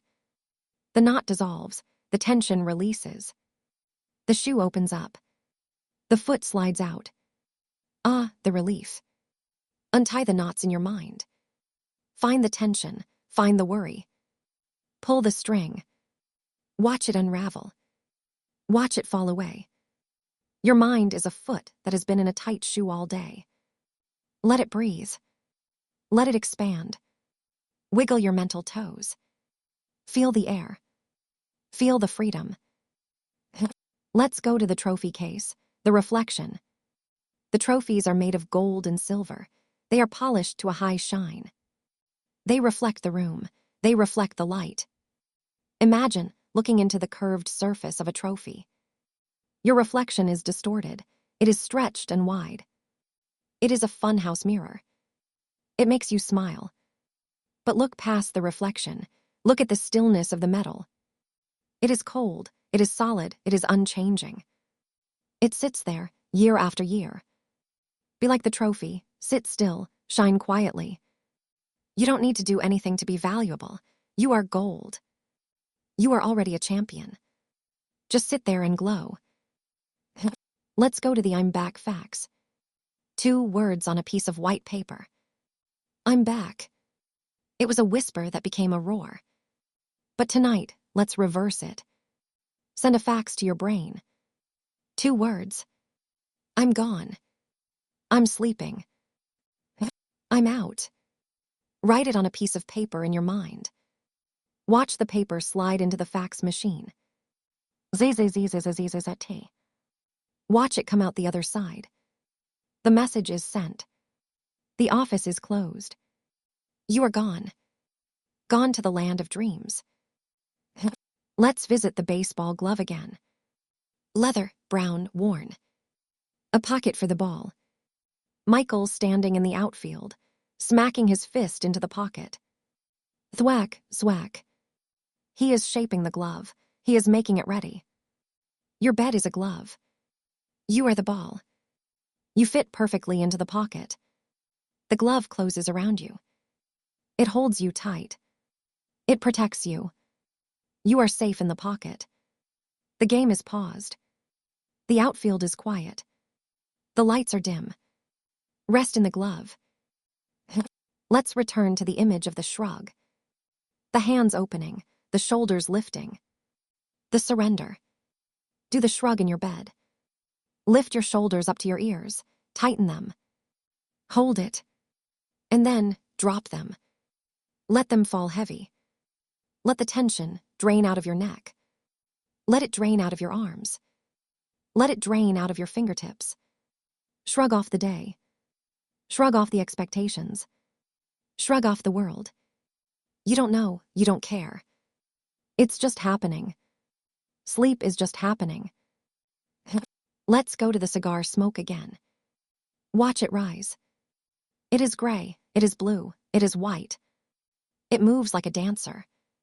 It twists, it turns, it fades. It is a ghost of the fire. Let your thoughts become smoke. Watch them rise from the floor of your mind. Watch them drift up towards the ceiling. Watch them disappear. The room is getting clearer. The air is getting stiller. There is nothing left but the silence. Let's go to the sound of the rim. The clank. Sometimes the ball hits the rim and bounces away. It is a miss. And that is okay. Michael missed thousands of shots. He missed the game winner sometimes. He missed free throws. The clank is a sound of being human. Forgive yourself for the misses today. Forgive yourself for the mistakes. Forgive yourself for the things you didn't do. It's just a clank. The game goes on.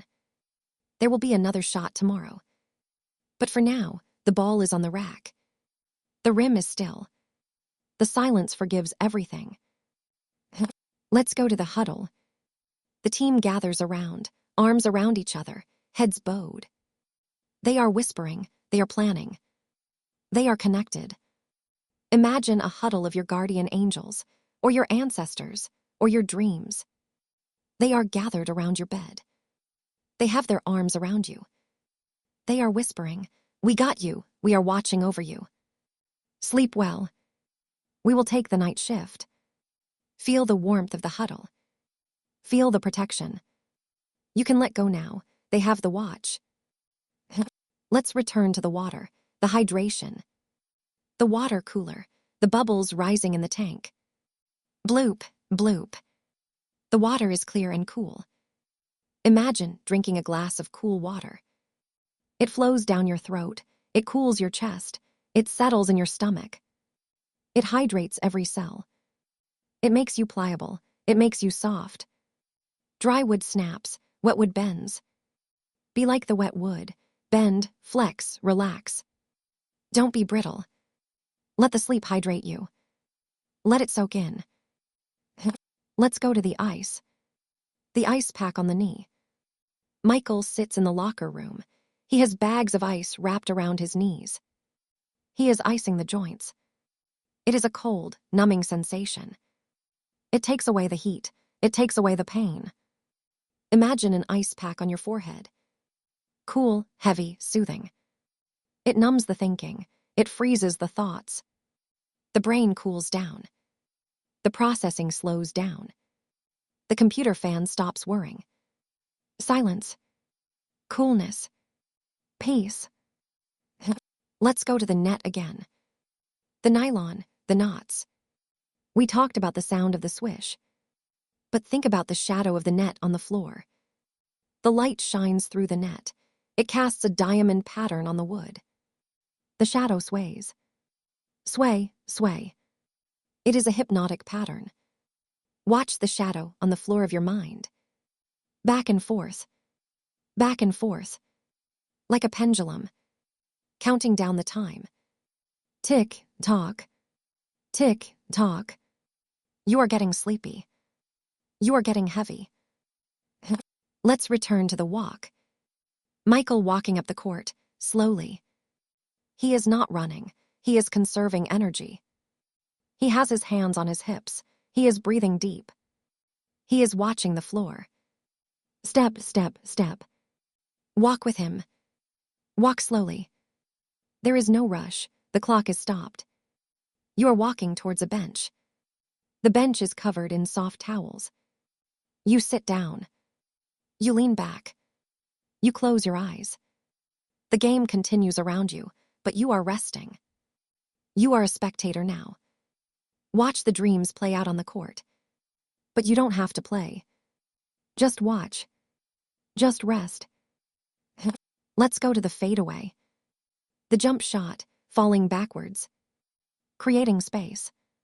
Fade away from the day. Create space between you and the world. Lean back. Fall back. Trust that you will land softly. You are fading, fading, fading. The image is getting dim. The sound is getting low. You are disappearing into the background. Like a ghost. Like a shadow. Like a memory. Let's go to the tunnel. The long concrete hallway leading to the locker room. Michael walks down the tunnel. The crowd noise is behind him. It gets quieter and quieter with every step. He turns a corner. The noise is gone. He is in the quiet zone. Walk down your own tunnel. Leave the noise of the day behind. Step, step, step. It gets darker. It gets cooler. You see a door at the end of the tunnel. It says sleep. Open the door. Walk inside. Close the door behind you. Lock it. You are safe inside. Let's go to the bus. The team bus driving through the night. The windows are tinted dark. You can't see out. No one can see in. You are invisible. The bus is rocking gently. The tires are humming. Hum. It is a cradle on wheels. Let the bus take you to the next city, the city of dreams. You don't need a ticket. You don't need a bag. Just get on. Find a seat in the back. Curl up. Sleep. Let's go to the statue. Bronze, heavy, solid. It stands through the rain, through the snow, through the wind. It doesn't move. It doesn't shiver. It is grounded. Be the statue. Feel your legs turn to bronze, heavy and solid. Feel your arms turn to bronze. Feel your chest turn to bronze. You are immovable. You are anchored to the earth. Nothing can disturb you. You are a monument to peace. Let's go to the ring. The championship ring, gold and diamonds. It is a circle, no beginning, no end. Trace the circle of the ring in your mind. Round and round. Smooth and cool. It is a symbol of completion. The cycle is complete. The day is complete. You have come full circle. You started in bed. You end in bed. The journey is over. Rest in the completion. Let's go to the floor. The hardwood, maple. It is polished. It is smooth. Imagine lying on the floor of the empty gym. Looking up at the rafters. The banners are hanging there. They are swaying gently in the draft. Red, whites, black. Count the banners. 1, 2, 3, 4, 5, 6. 6 sheep jumping over a fence. 6 banners swaying in the dark. Count them again. Slowly. 1, 2, 3. Your eyes are closing. The numbers are fading. Let's go to the cigar one last time. The ash. The ash grows long on the end of the cigar, gray and white. It holds on. And then gravity takes it. It falls. Softly. Poof. It lands in the tray. Let your heavy eyelids be the ash. They are heavy. Let them fall. Poof. They are closed. The fire is out. The smoke is gone. Only the quiet remains. Let's go to the handshake. The game is over. The players line up. They shake hands. Good game, good game. Shake hands with your day. Good game. Make peace with it. Let it go. Walk off the court. Go to the showers. Wash it off. Clean slate. Let's go to the light. The arena lights, the big metal halide lamps. They take a long time to turn on. And they take a long time to turn off. When you cut the power, they don't go dark instantly. They fade. They glow orange for a while. Then red. Then dull purple. Then dark. Your mind is like those lamps. You have cut the power, but the glow is still fading. Watch it fade. Orange. Red. Purple. Dark. It is dark now. The gym is empty. The ball is on the rack. The shoes are in the box. The jersey is folded. The bus is parked. The plane is in the hangar. The statue is standing guard. Everything is in its place. Everything is at rest. You are part of this stillness. You are the quiet center of the universe. Breathe in the silence. Breathe out the peace. Sleep. Sleep. Sleep.